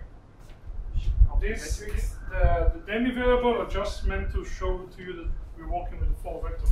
We can represent this entire thing as a matrix, which I'll show in a second, or you can try to look at it term by putting in the mu and u yourself. And this distinction will come back in a second when we'll talk about, for example, the current, the full current. In a second, and you will see the importance of this distinction in a second. But again, this is just dummy variable. You can represent anything. אז זה איבר כללי במטריצה או בטנזור? Yeah. You can look at this equation as a general term and then by yourself take it into a matrix form or vector form, whatever it is necessary for your equation. The important thing to remember is these two are just dummy variables, just and to represent that you have a 4 vector and the connection between the two sides. U goes with nu, u goes with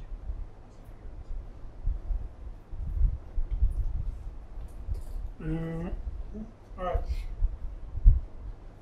If you'll do this exact process for every term, we'll get that f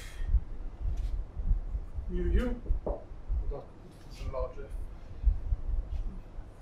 0, u1, 2, 3, must be 1, 2, 3,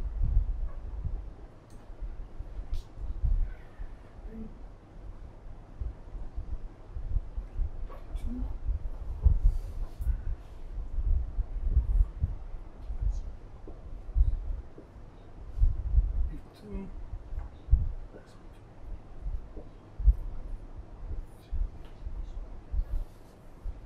And we'll also find that f mu u equals to minus f mu u. תגיד, איך אתה בספורט? זה לא רואה לדבר.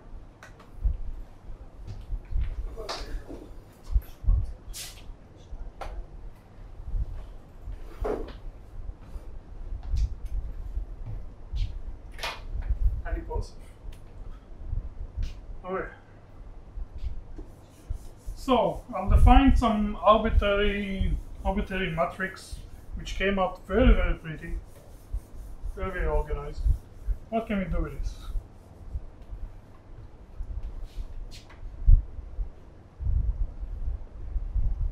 Well,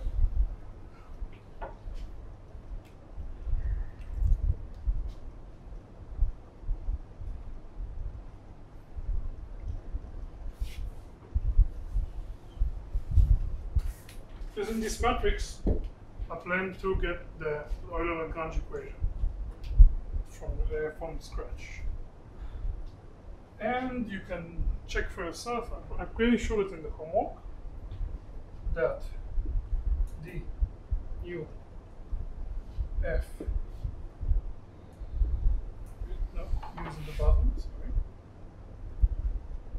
u equal j. Note that as we talked before about how to read equation with 4 vectors, we'd see that in the right side we have some sort of sum or a vector. So we know that in the left side we're also going to have some vector. So if we want to open this into a vector form, we'll just write j vector rho equal to sum over mu of d mu if mu 0, seek sum over mu d mu f mu 1, and so on. So if I want the whole vector J? Yeah, if you want to open to look at to understand what this means exactly, this will be how you open in this time, because we know that one side is a free variable, so it has to be a vector, some kind of vector. So the mu here is a sum, and the u here is better to look at it as a vector. That's how simple simplest way we can write this. Right. So now, before we jump from using f to get the Euler-Lagrange, the Maxwell equation, we have to go through Euler-Lagrange. So let's do a little quick recap on Euler-Lagrange. I'm sure you all know this already, so I'm going to go really quick. First of all, we say that we have some sort of action. When you probably talked about this in the second or third year of your first degree, you talk about Lagrangian of point or masses or stuff like that. It works exactly the same with fields. Just instead of the normal function, we use the field functions. So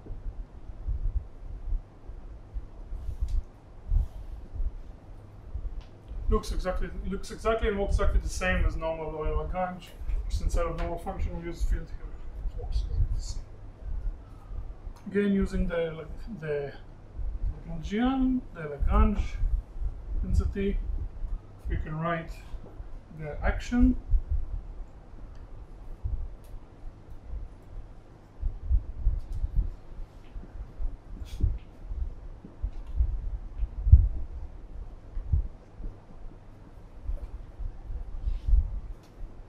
And the the least action principle will give us the Euler-Lagrange equation. Just like this.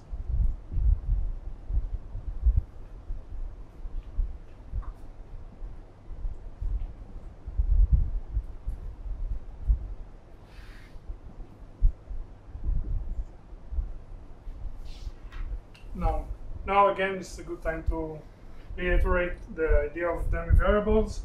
You might think that I multiply the vector times 1 over a vector, but this is not the case here. Here, to properly read this equation, you need to open this term with the sum over mu. Right? Just everything here just makes sense. And we also see that because this mu and this use the same letter, it means that they have to match when you do this multiplication. So 0 with 0, 1 with 1. So there's just a hidden sum here that we don't write before vector convention. Sum of every coordinate. No? Yeah, sum of every coordinate. Okay. Last thing that we need to talk about when we talk about the Euler-Lagrange is the energy, or Hamiltonian. First of all, we can find the canonical momentum.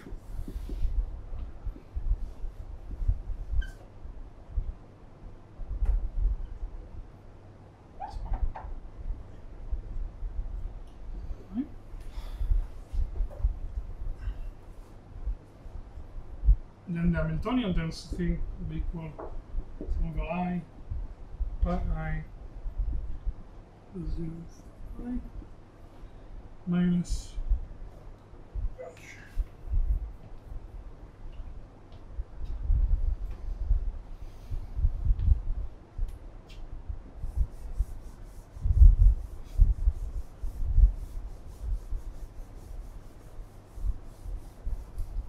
Alright.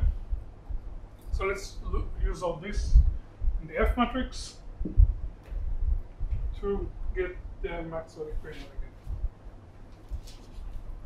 I'm going to again make up an equation, and you're gonna have to trust me that it's good.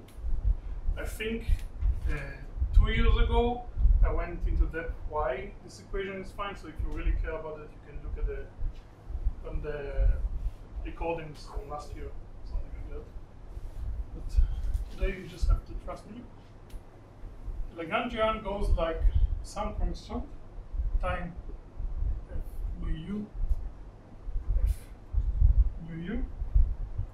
plus c a mu j mu. Okay, now it's going to be the last time that I'm going to reiterate how to read the 4 vectors, because this is again a special case, and then after that, go on your own. We know that the Lagrange density is a scalar number, it's not a vector.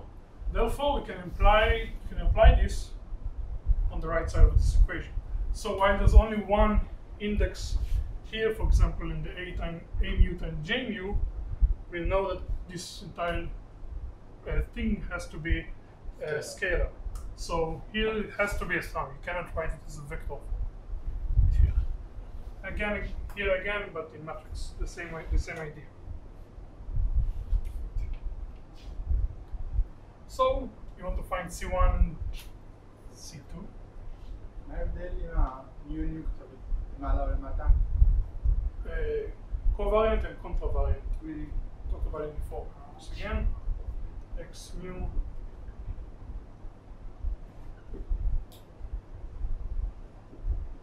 I might have just taken it and do it the other way around.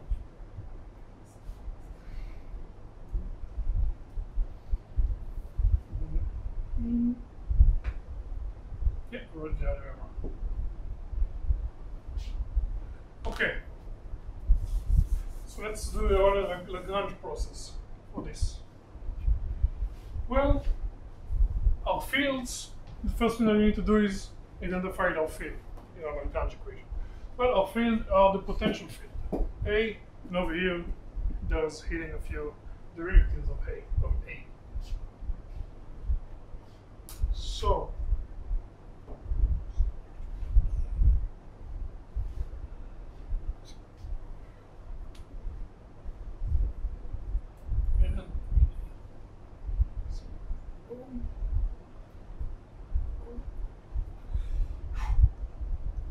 roll.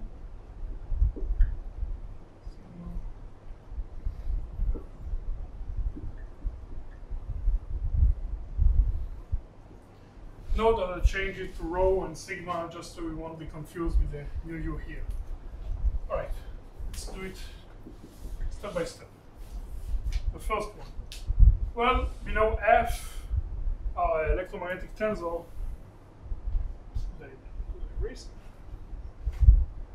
but we wrote earlier that F is dependent only on the derivative of A's, so it doesn't contribute to the first part at all. So we just have C2 part. TL rho equals dA rho of C2 A mu J mu. This derivative will give us a delta function, and it will just be C2 J rho. Alright.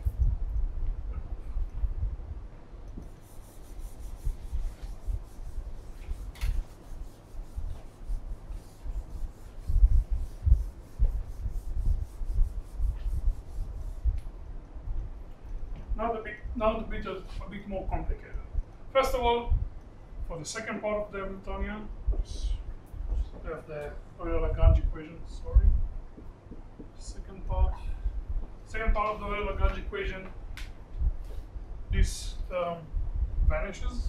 You only have the two tensor to contend.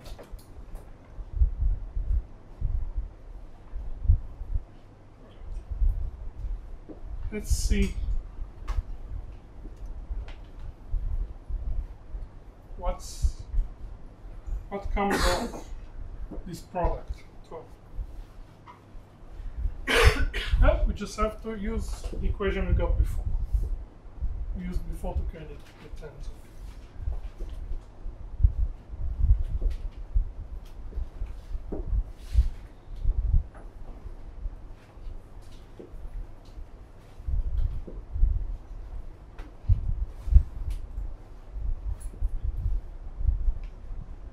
Difference between up and down is just up and down in the equation. Contravariance and covariance. Multiplying all the terms, I'm just going to do it quick.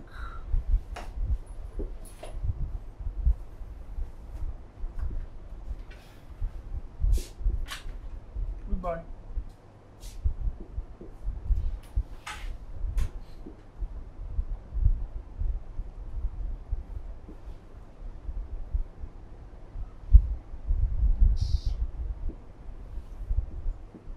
Mu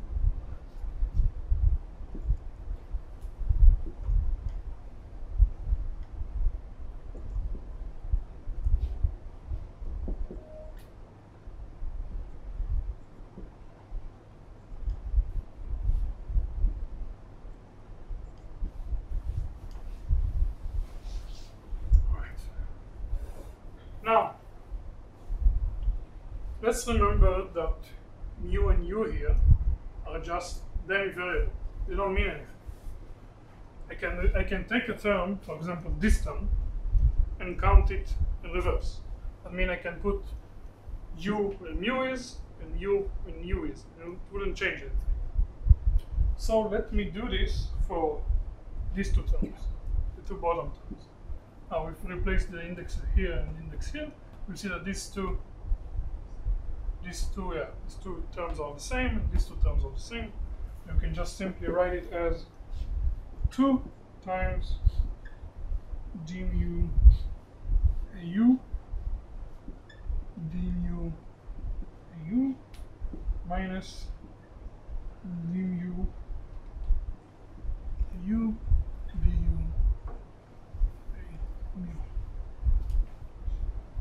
We're almost there.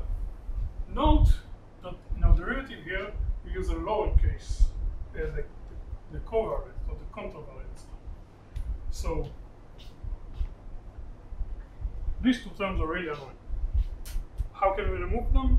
Well, we already know how to remove the index from above to below. Just multiply it by g. For example, d mu dou mu you can write as g mu alpha dou alpha. Just throwing some other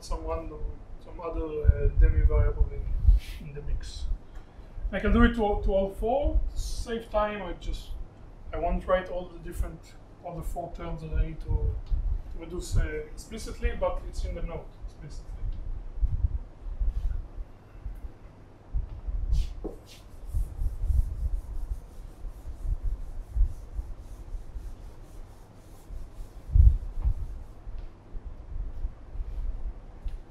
So we got f mu equals to 2 mu alpha g u. Maybe I shouldn't write it here. It's supposed to be sign right here. Before you write that, could you please explain it? Explain it again. Which part? The first derivation of the first part. Yeah. This? Well, I gave you a Lagrangian. You trust me, of course. And I want to get the equation of motions for it. The technicalities, like the second part after the. Alright, we know that that the tensor f is only dependent on the derivatives of a. So we know that this term, the revising by a, the potential itself, will give 0 in this term. But only in this term. And this is just straight calculation for its derivative, second term derivative. The adjacent מאיפה הוא נובע? כן, אבל הוא מייצג וקטור או את הזרם? Yeah, the charge vector, the charge vector. U equals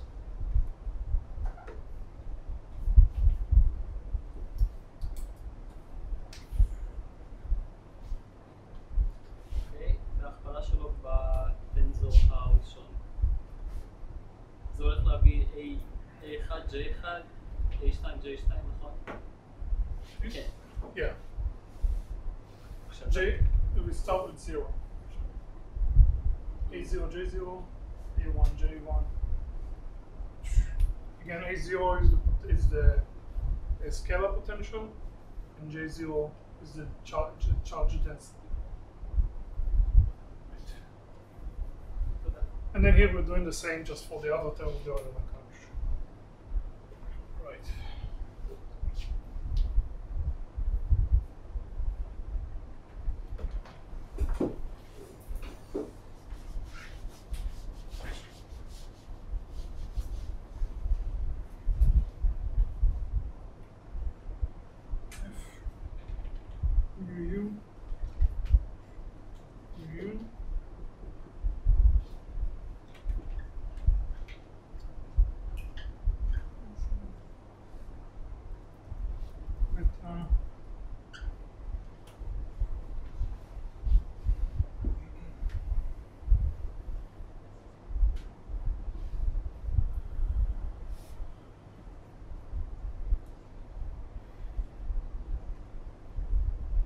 Note that I made sure that I kept the U with the beta and U with the alpha on both sides just for simplicity.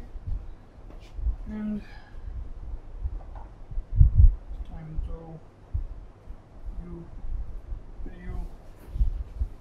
to beta. Okay.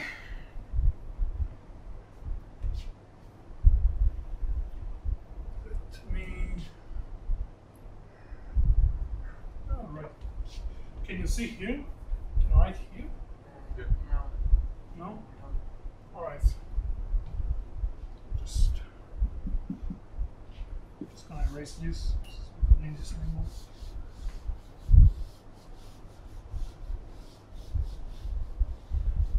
Keep the original one. Right.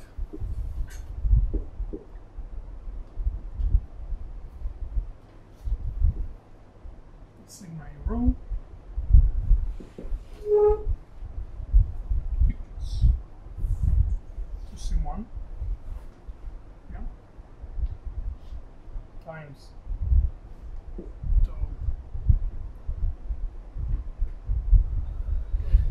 sigma rho of this thing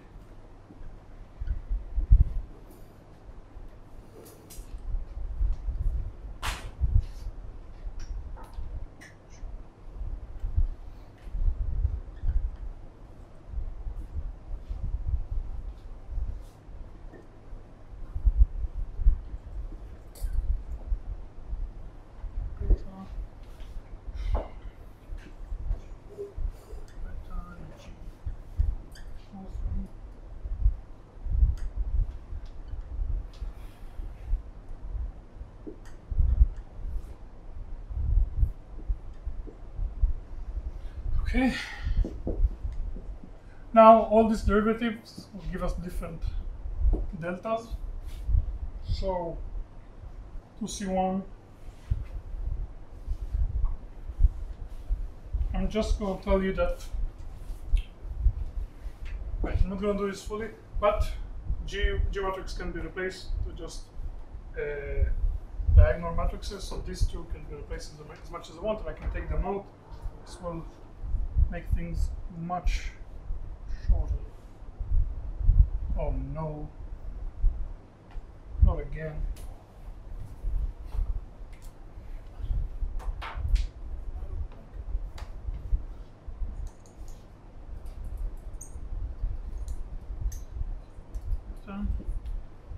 Off. Now, deriving with this one.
Okay, I know I went quiet there for a bit, but everyone understand this transition?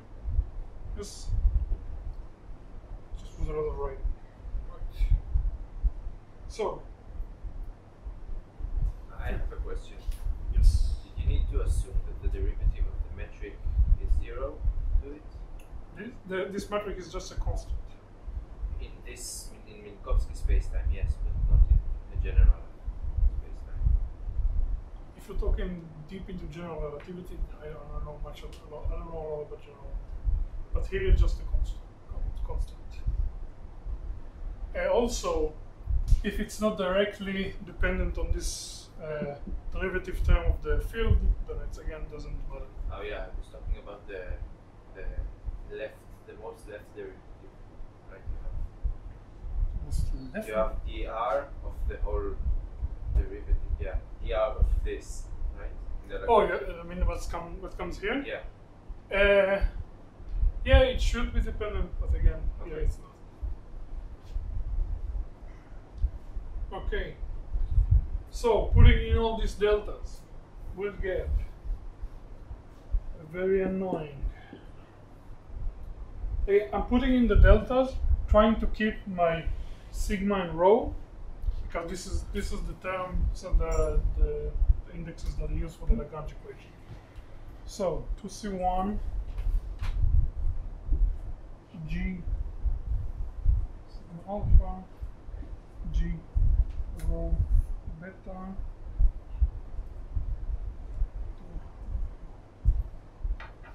beta plus G mu sigma G mu rho u minus beta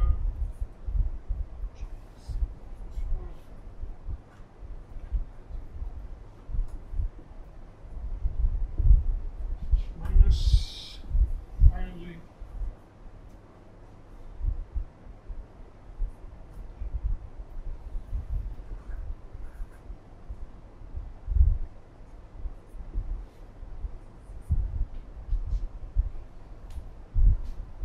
okay. Now all we need to do just multiply the G back in and increase and move the index up. Note G is a symmetrical matrix, so if the index that they're moving up is on the right or on the left, it doesn't matter. Right? So moving them all up, really short, we'll get 4C1 dou sigma rho minus dou rho A.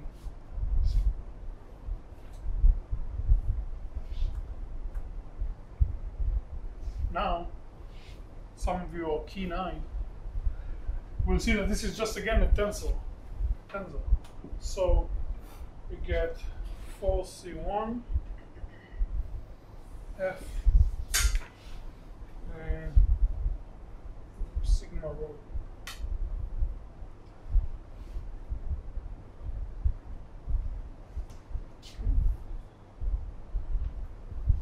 So I'm not.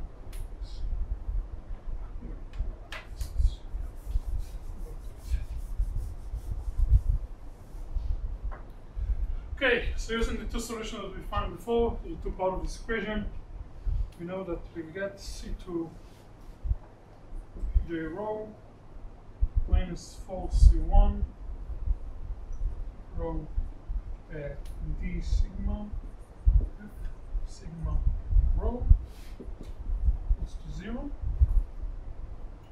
We change a bit the equation. U C2 divided by 4 C1 J. Now, I don't know if you wrote it or if you remember it, but before, when I first introduced the tensor, I said that you were showing your homework that, oh, I love this sentence, showing your homework.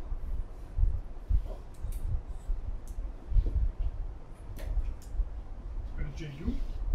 So C2 is equal to 4 C1. First step. All right. Now, what's the time? Let's see how we're doing.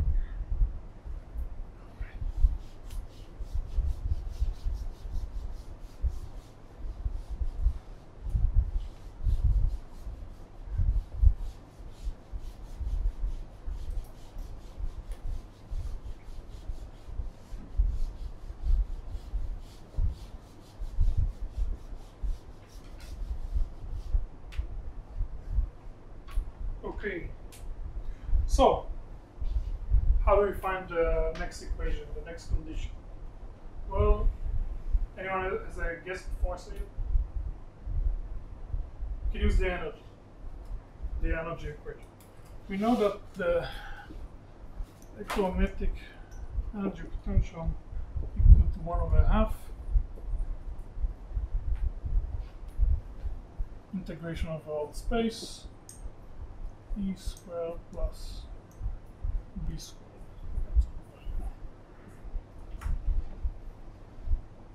Right. This will be the energy when there are no charges and no currents. In this case, our Lagrangian would be C1 F U F U. To find the energy, you need to find the Hamiltonian density and then integrate it over space. So the first step to find the Hamiltonian density is to find the canonical momentum.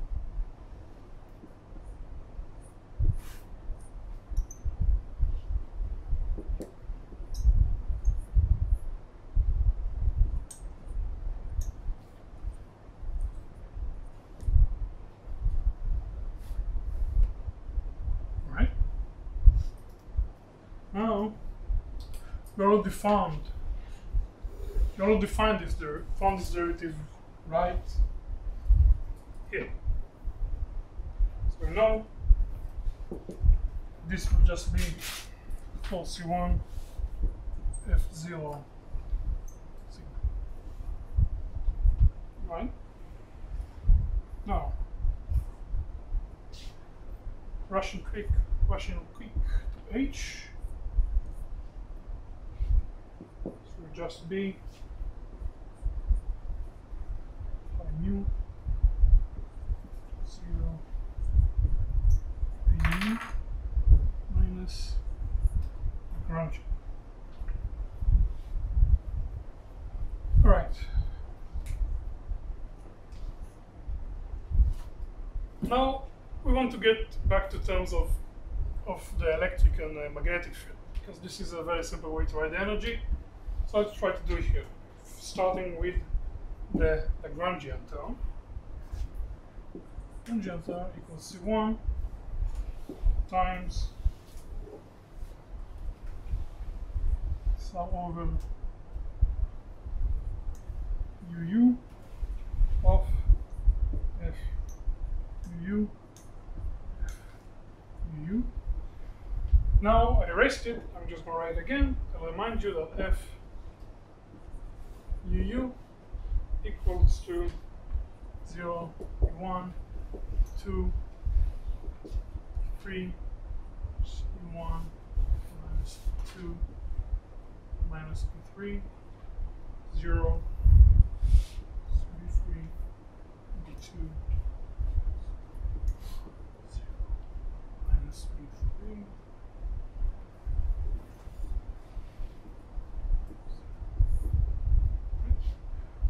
And it's equal to minus, oh no,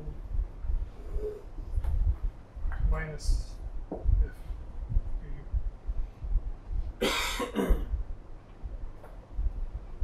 No, not exactly.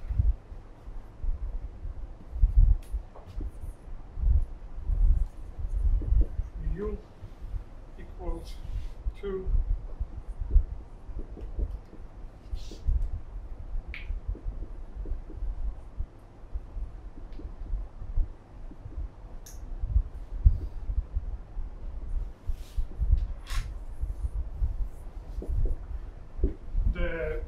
kinetic terms are exactly the same, and the electric terms are reversed.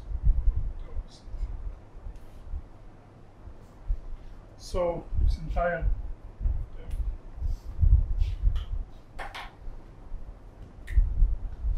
thing will just be equal to 2c1 minus b squared plus b squared.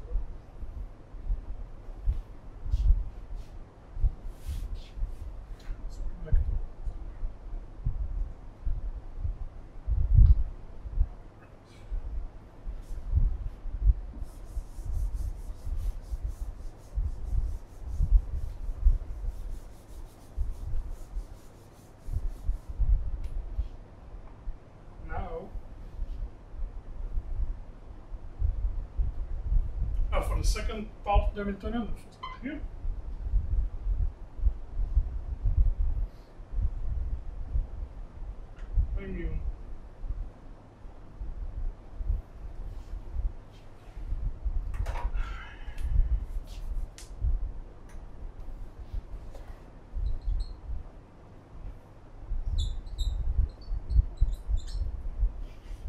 Mu. Close to. First of all, pi 0 will be the 0 term of f, which is 0, so we can ignore it.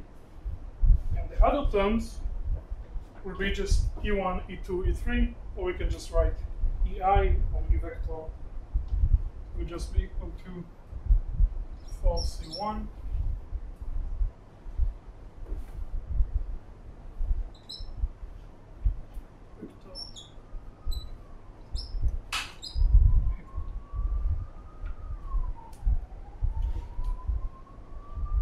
we have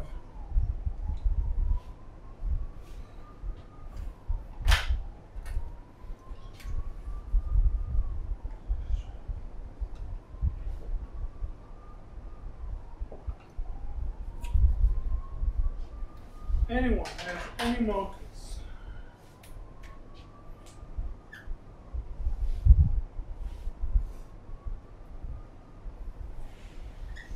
C1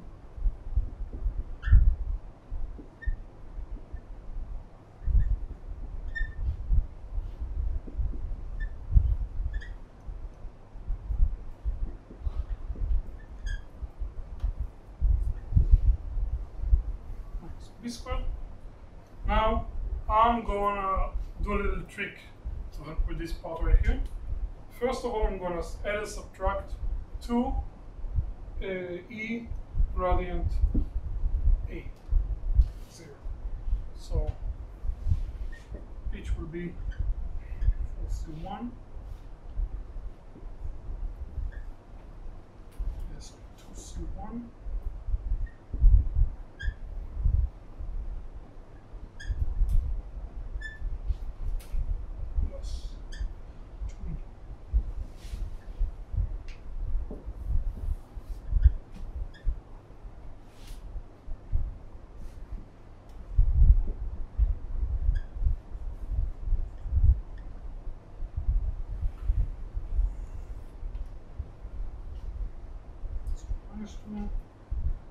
Plus squared minus b squared. Right. Now we'll remember that E vector equal to minus gradient to A0 minus dou 0 A vector. So we can combine these two to get another E squared. And no, just so H is equal to 2C1 minus 2E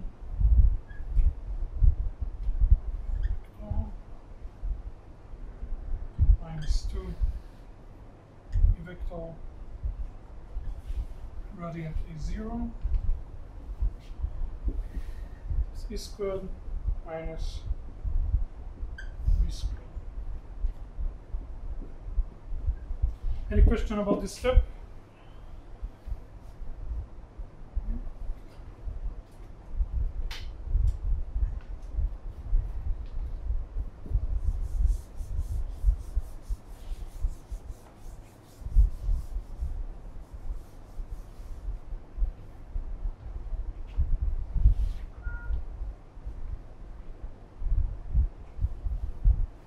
Now I'll use a vector identity that says gradient of the vector times scalar equal to gradient times the vector scalar plus the vector gradient by 0. Since we have no sources, no charge, the first term will be 0. 0. And you can just write our Newtonian to be equal to 2c1 to gradient times A0 plus E squared plus E squared minus 0, that's it. Okay? Now all we need to do is integrate over this and I get U. UEN shall equals to d2 minus 2c1 2 grad times 0.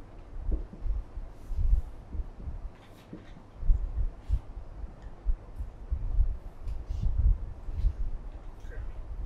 Can anyone tell me what I can do with the first term here? 2 gradient of some vector function. Wait, the first term? Yeah, this term. You see, we have, this is what we're trying to get. This is what we have right now. Maybe the divergence theorem, like a Gauss. Please explain. When you have like Okay. volume integral Well, over a divergence of something. well, first we know that the divergence of the electric field is 0. But this is not the divergence of the electric field. It's some other function. Yeah. Well, the answer, you were very close. You're right there. I just, it's a very simple term. This is integral over entire space. And if you do a volume integral time a divergent, it's like doing a surface integral over an infinitely large sphere. And when we do a third dimension integral, a volume integral versus a function, it is determined up to the surface integral. It's just like the first dimensional integral is dependent up to a constant. So this part of the integral is just some surface integral over something that goes on in infinite. So it's 0. It's almost like removing a constant from the equation. So I can just ignore this part. And we're just left with what we looked for, equals minus 2c1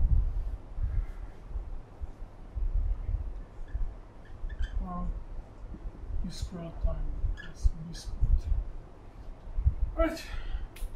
Just comparing these two, c1 is equal to minus 1/4, and then c2 is equal to minus 1.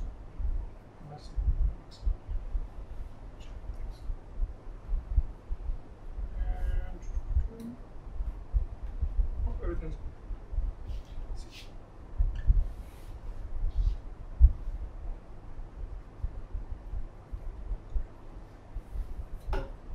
How do you call that?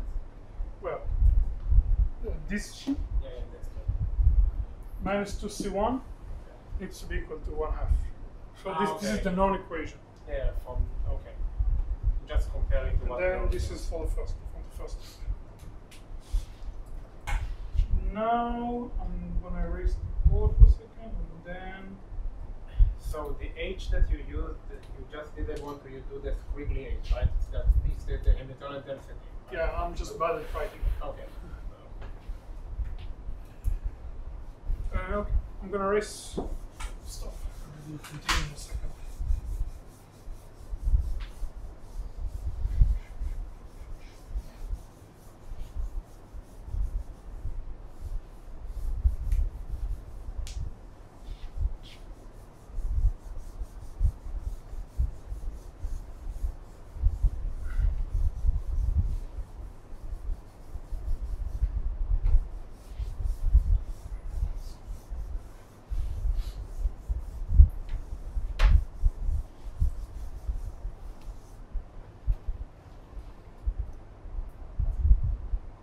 Alright.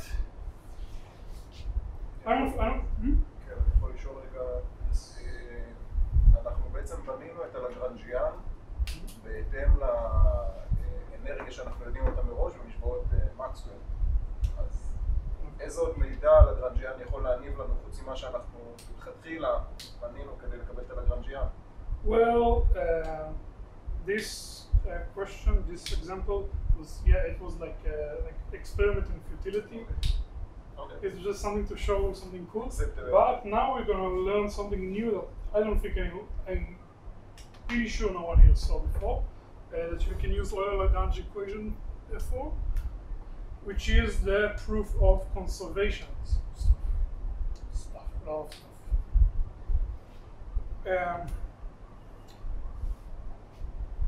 We won't have time for it to complete it, and I won't revisit it in the next tutorial.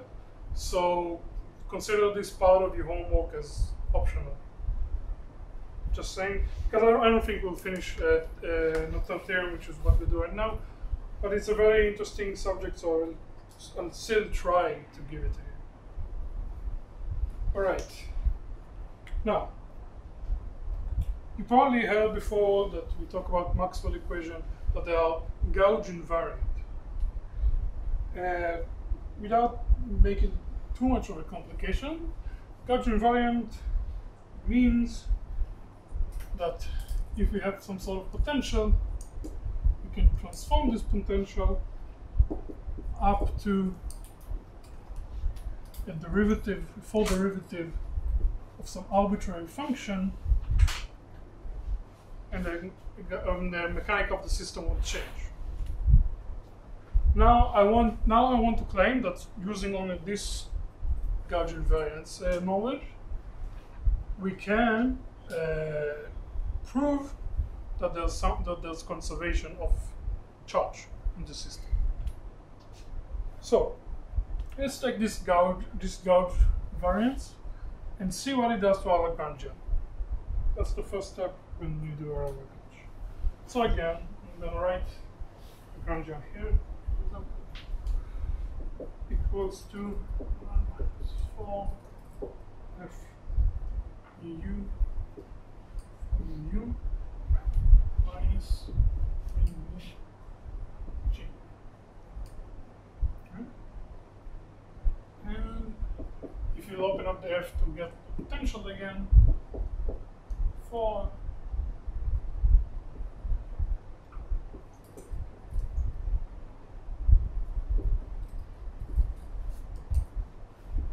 u minus, sorry, this is 1 over 2. Yes.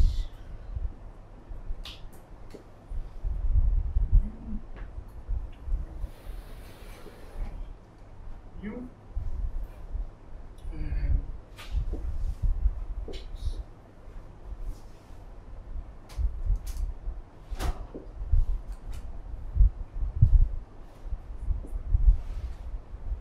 now if we put in the Lagrange, the gauge transformation equal to, let's see. You don't have much time, so you'll have to trust me when I skip the thing in transformation, and we will get that it will just be equal to L minus J mu rho J mu.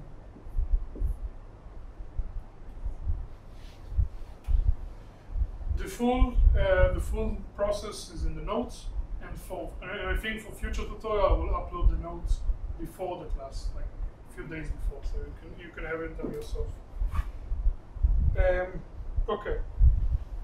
Now we know that because we already know that the gauge transformation doesn't change the action.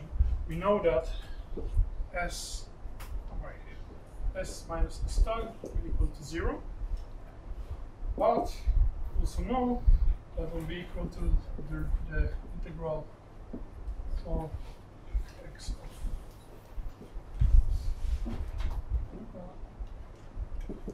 equal to d4x rho minus j. Right? Then, if I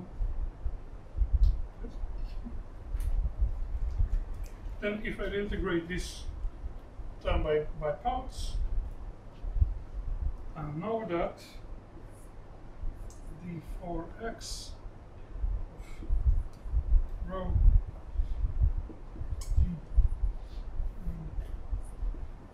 j mu also need to be equal to 0. This is a bit more. This has a bit more constraint than this one, because here a rho can be any function, as we said in the Lagrange transformation. It can be any function. Therefore, the only way this equation is equal to 0 is if the mu j mu is equal to 0. So wait, the Lagrangian needs to be gauge invariant, or It's the system of the electromagnetic system. The action of the equation of motion of the electromagnetic system is gauge invariant, and that means that the action doesn't change. Okay, so but the specific item that we say, for example, we don't have the 4 vector. We don't have it. Does it have to be gauge invariant as well? A gauge invariant is just a specific transformation for electromagnetic field. You'll see, I very much recommend you read the notes, because there's an amazing part here where we prove conservation of energy and momentum using a shift. I forgot the name of this transformation. Different transformation. You can prove energy momentum conservation. Here we just do it with the Lagrange, with the gauge transformation, because we know it. And why did you took the J mu and the like L minus L minus the derivative times the J mu. Oh, this is how the gauge transformation change the Lagrange. No, I get that, but why J mu? You use the J mu in order to make it a scalar. It comes from here. But this is part of the Lagrangian. You can just take a specific part outside. This is a different Lagrangian. This is the Lagrangian under the transformation. No, what I'm saying that the J mu shouldn't be there. Like Why? Why should it be there? Why J mu? You should have some kind of a 4 vector in order for it to become scalar. This form will transform to the something in the brackets minus a mu plus a mu rho j mu. This term. Just follow in the notes the transformation. The notes, it's very detailed how to put the transformation, or the transformation. Did you use the transformation on A or N? On A. Okay. In Okay, now it's clear. But how these surfaces look like?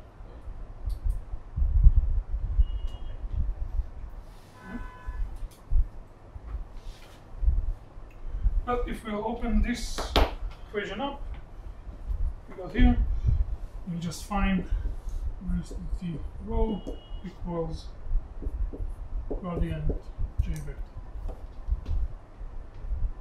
Conservation of charge. So let me just introduce Norton theorem. I don't think we'll get to do the example, but I'll say you should do the example at home plus the extra homework. It will be bonus. Plus, in the end of the lecture, I'll give you another bonus question if anyone wants some easy points.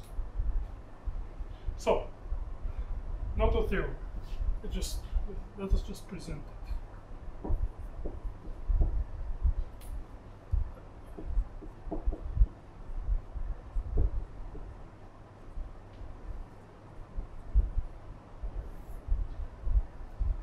Let's say we have some field, some set of fields, phi of x. Right? It could be one, it could be a set.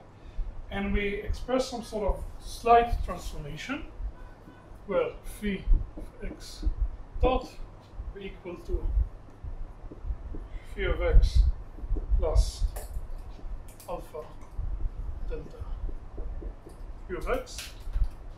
A small transformation, it's very small arbitrary transformation. If this small arbitrary transformation will give a small arbitrary transformation for the Lagrangian,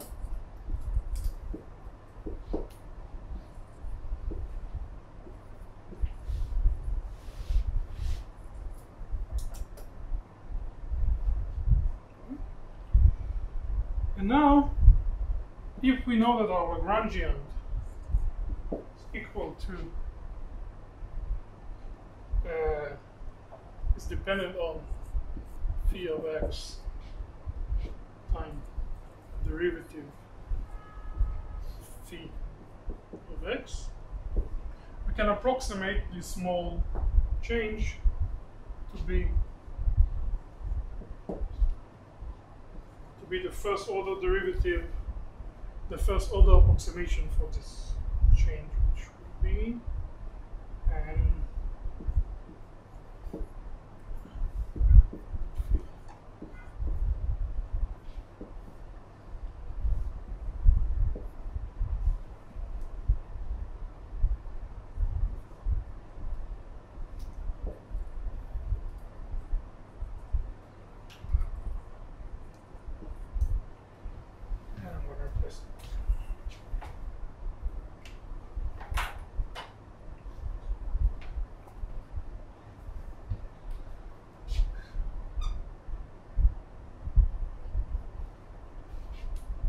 from here to here is just first order approximation.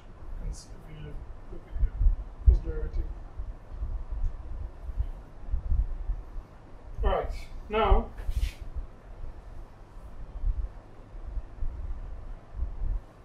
I can take this part right here, integrate it by parts. This right here, and I'll get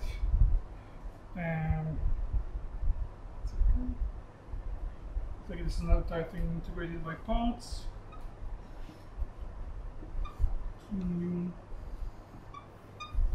Now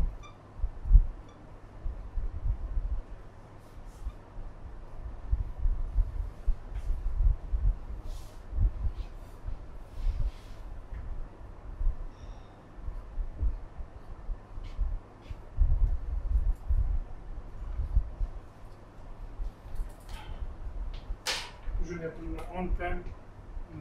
Today, the first day I forgot. Amazing.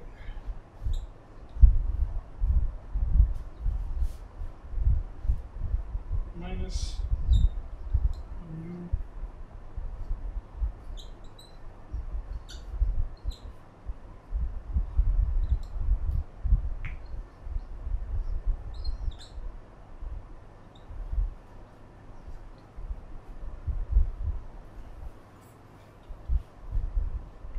although I forgot here that the transformation from here from the first one is to integrate this term by parts and then combine all the features. Now note that this one is just the order Lagrange equation. So it's 0. Then you're only left with the left part.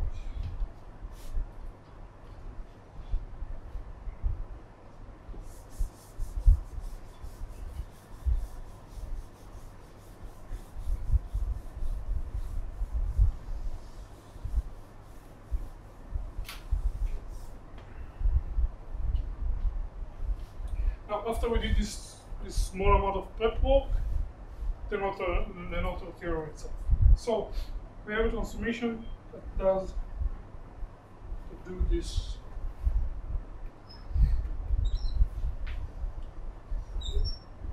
Time plus alpha times.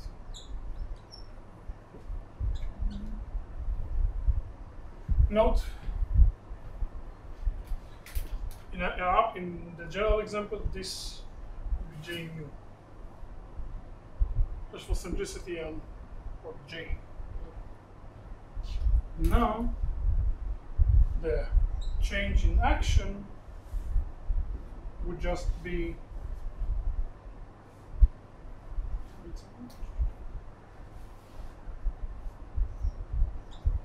d for x, change in Lagrangian.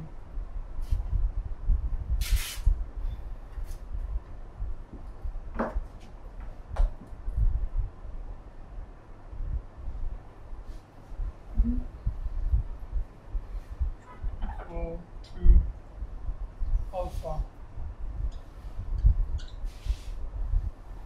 d4x w j mu.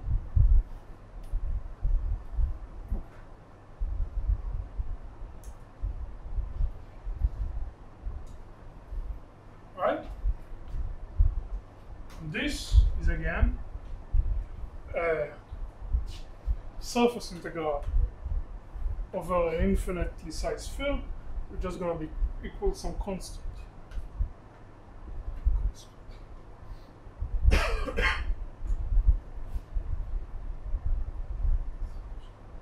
Now, I would remind you that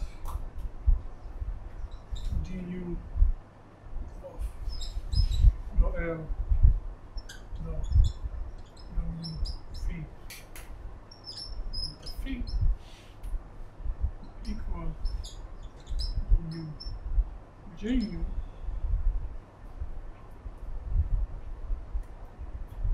and then by using this definition for the constant and integrating, you can get a constant will be some function. We call it small j mu equal d v mu phi minus j mu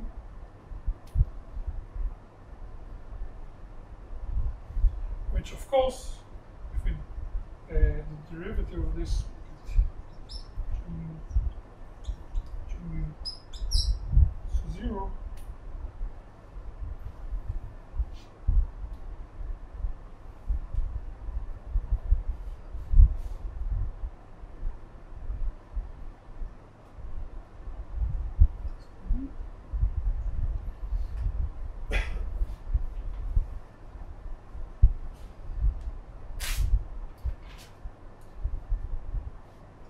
time do we have?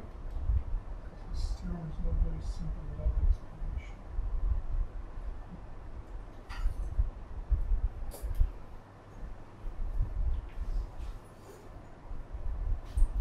Don't have much time.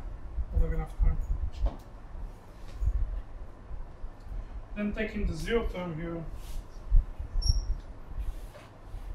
theorem states that the conserved quantity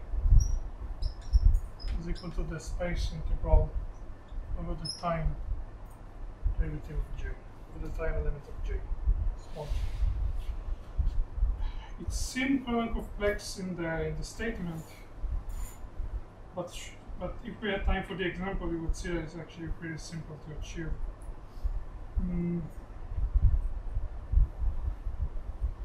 I don't have time to show you this. I don't have enough time to show you this, and we won't come back to this next tutorial. So again, as I said, do the example, go over the example for yourself in the textbook. It will make this entire mess much clearer. The question of a Noether theorem in the homework is optional, you don't need to do it. And I'll give you a riddle, something a little bit cool about the subject for the future if you want to try to look for it yourself. The connection between conservation of symmetry leading to conservation and vice versa leads to a very, very interesting case around the Big Bang. If anyone can tell me what happened, what's the strange thing that happened in the Big Bang, write me a mail or send me a text message. I'll make sure to note 5 points bonus if you, for example, forgot to fill a question in your future homework or something. Just something very interesting to look up if you really want to. Something weird happened in the Big Bang. And I think that's it for today. We don't have to finish. Next lecture we'll start from second quantization.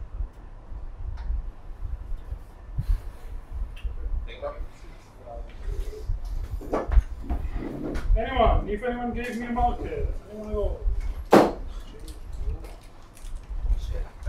Yeah. Also, I'm gonna say every tutorial I come about an half hour early and stay late, so don't be afraid to come with questions. Don't chew my ear off, it's fine. מקודם טענת שבגלל שהדבר הזה שווה 0, זה שווה 0. בגלל שקודם עשית, אמרת שהפעולה שלך ל-0 סך הכל. שונים הפעולה, כלומר שאנחנו יודעים פי שהגר שתצא מישהו. זה סבבה, אין בעיה. ואז אמרת, כאילו הגעת לאינטגרל הזה, אמרת שהוא שווה ל-0 בגלל שהוא שווה ל-0. ומזה גזרת שהדבר הזה שווה ל-0, ואז גזרת את שימוך הזה. שהפונקציה, כן, שם זה רגע יותר פרטי שאפשר לראות את זה בהוכחה מהירה. זה היה, זה היה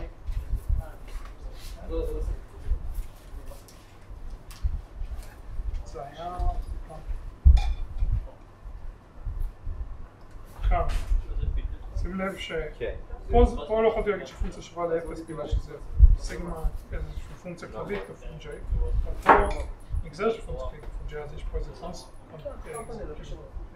תלות פה בצורה הזאת J שלך זה פונקציה מאוד ספציפית ולכל פונקציה כללית זה יעבוד לך, זה יהיה שווה ל-0. אז אם כל פונקציה כללית זה שווה ל-0, זה אינטגרל של נגזרת. אבל כאילו פה אתה יכול גם לאפס את האינטגרל על ידי זה שאתה דורש ש-J הולך ל-0 בקצה ואז אתה עושה שוב גאוס. כאילו זה לא דורש שהנגזרת של J שווה ל-0 בכל מקום, זה נגזרת של J בקצה שווה ל-0. אז זה תנאי הרבה יותר כללי שהנגזרת שווה ל-0. תנאי יותר חזק. לא, אבל להגיד שבקצה זה לא נכון, כי אתה לא יכול להפוך את זה לאינטגרל משטחי. יש לך פונקציה. אם נגזרת הייתה על שניהם, אז אתה יכול להפוך את זה לאינטגרל משטחי.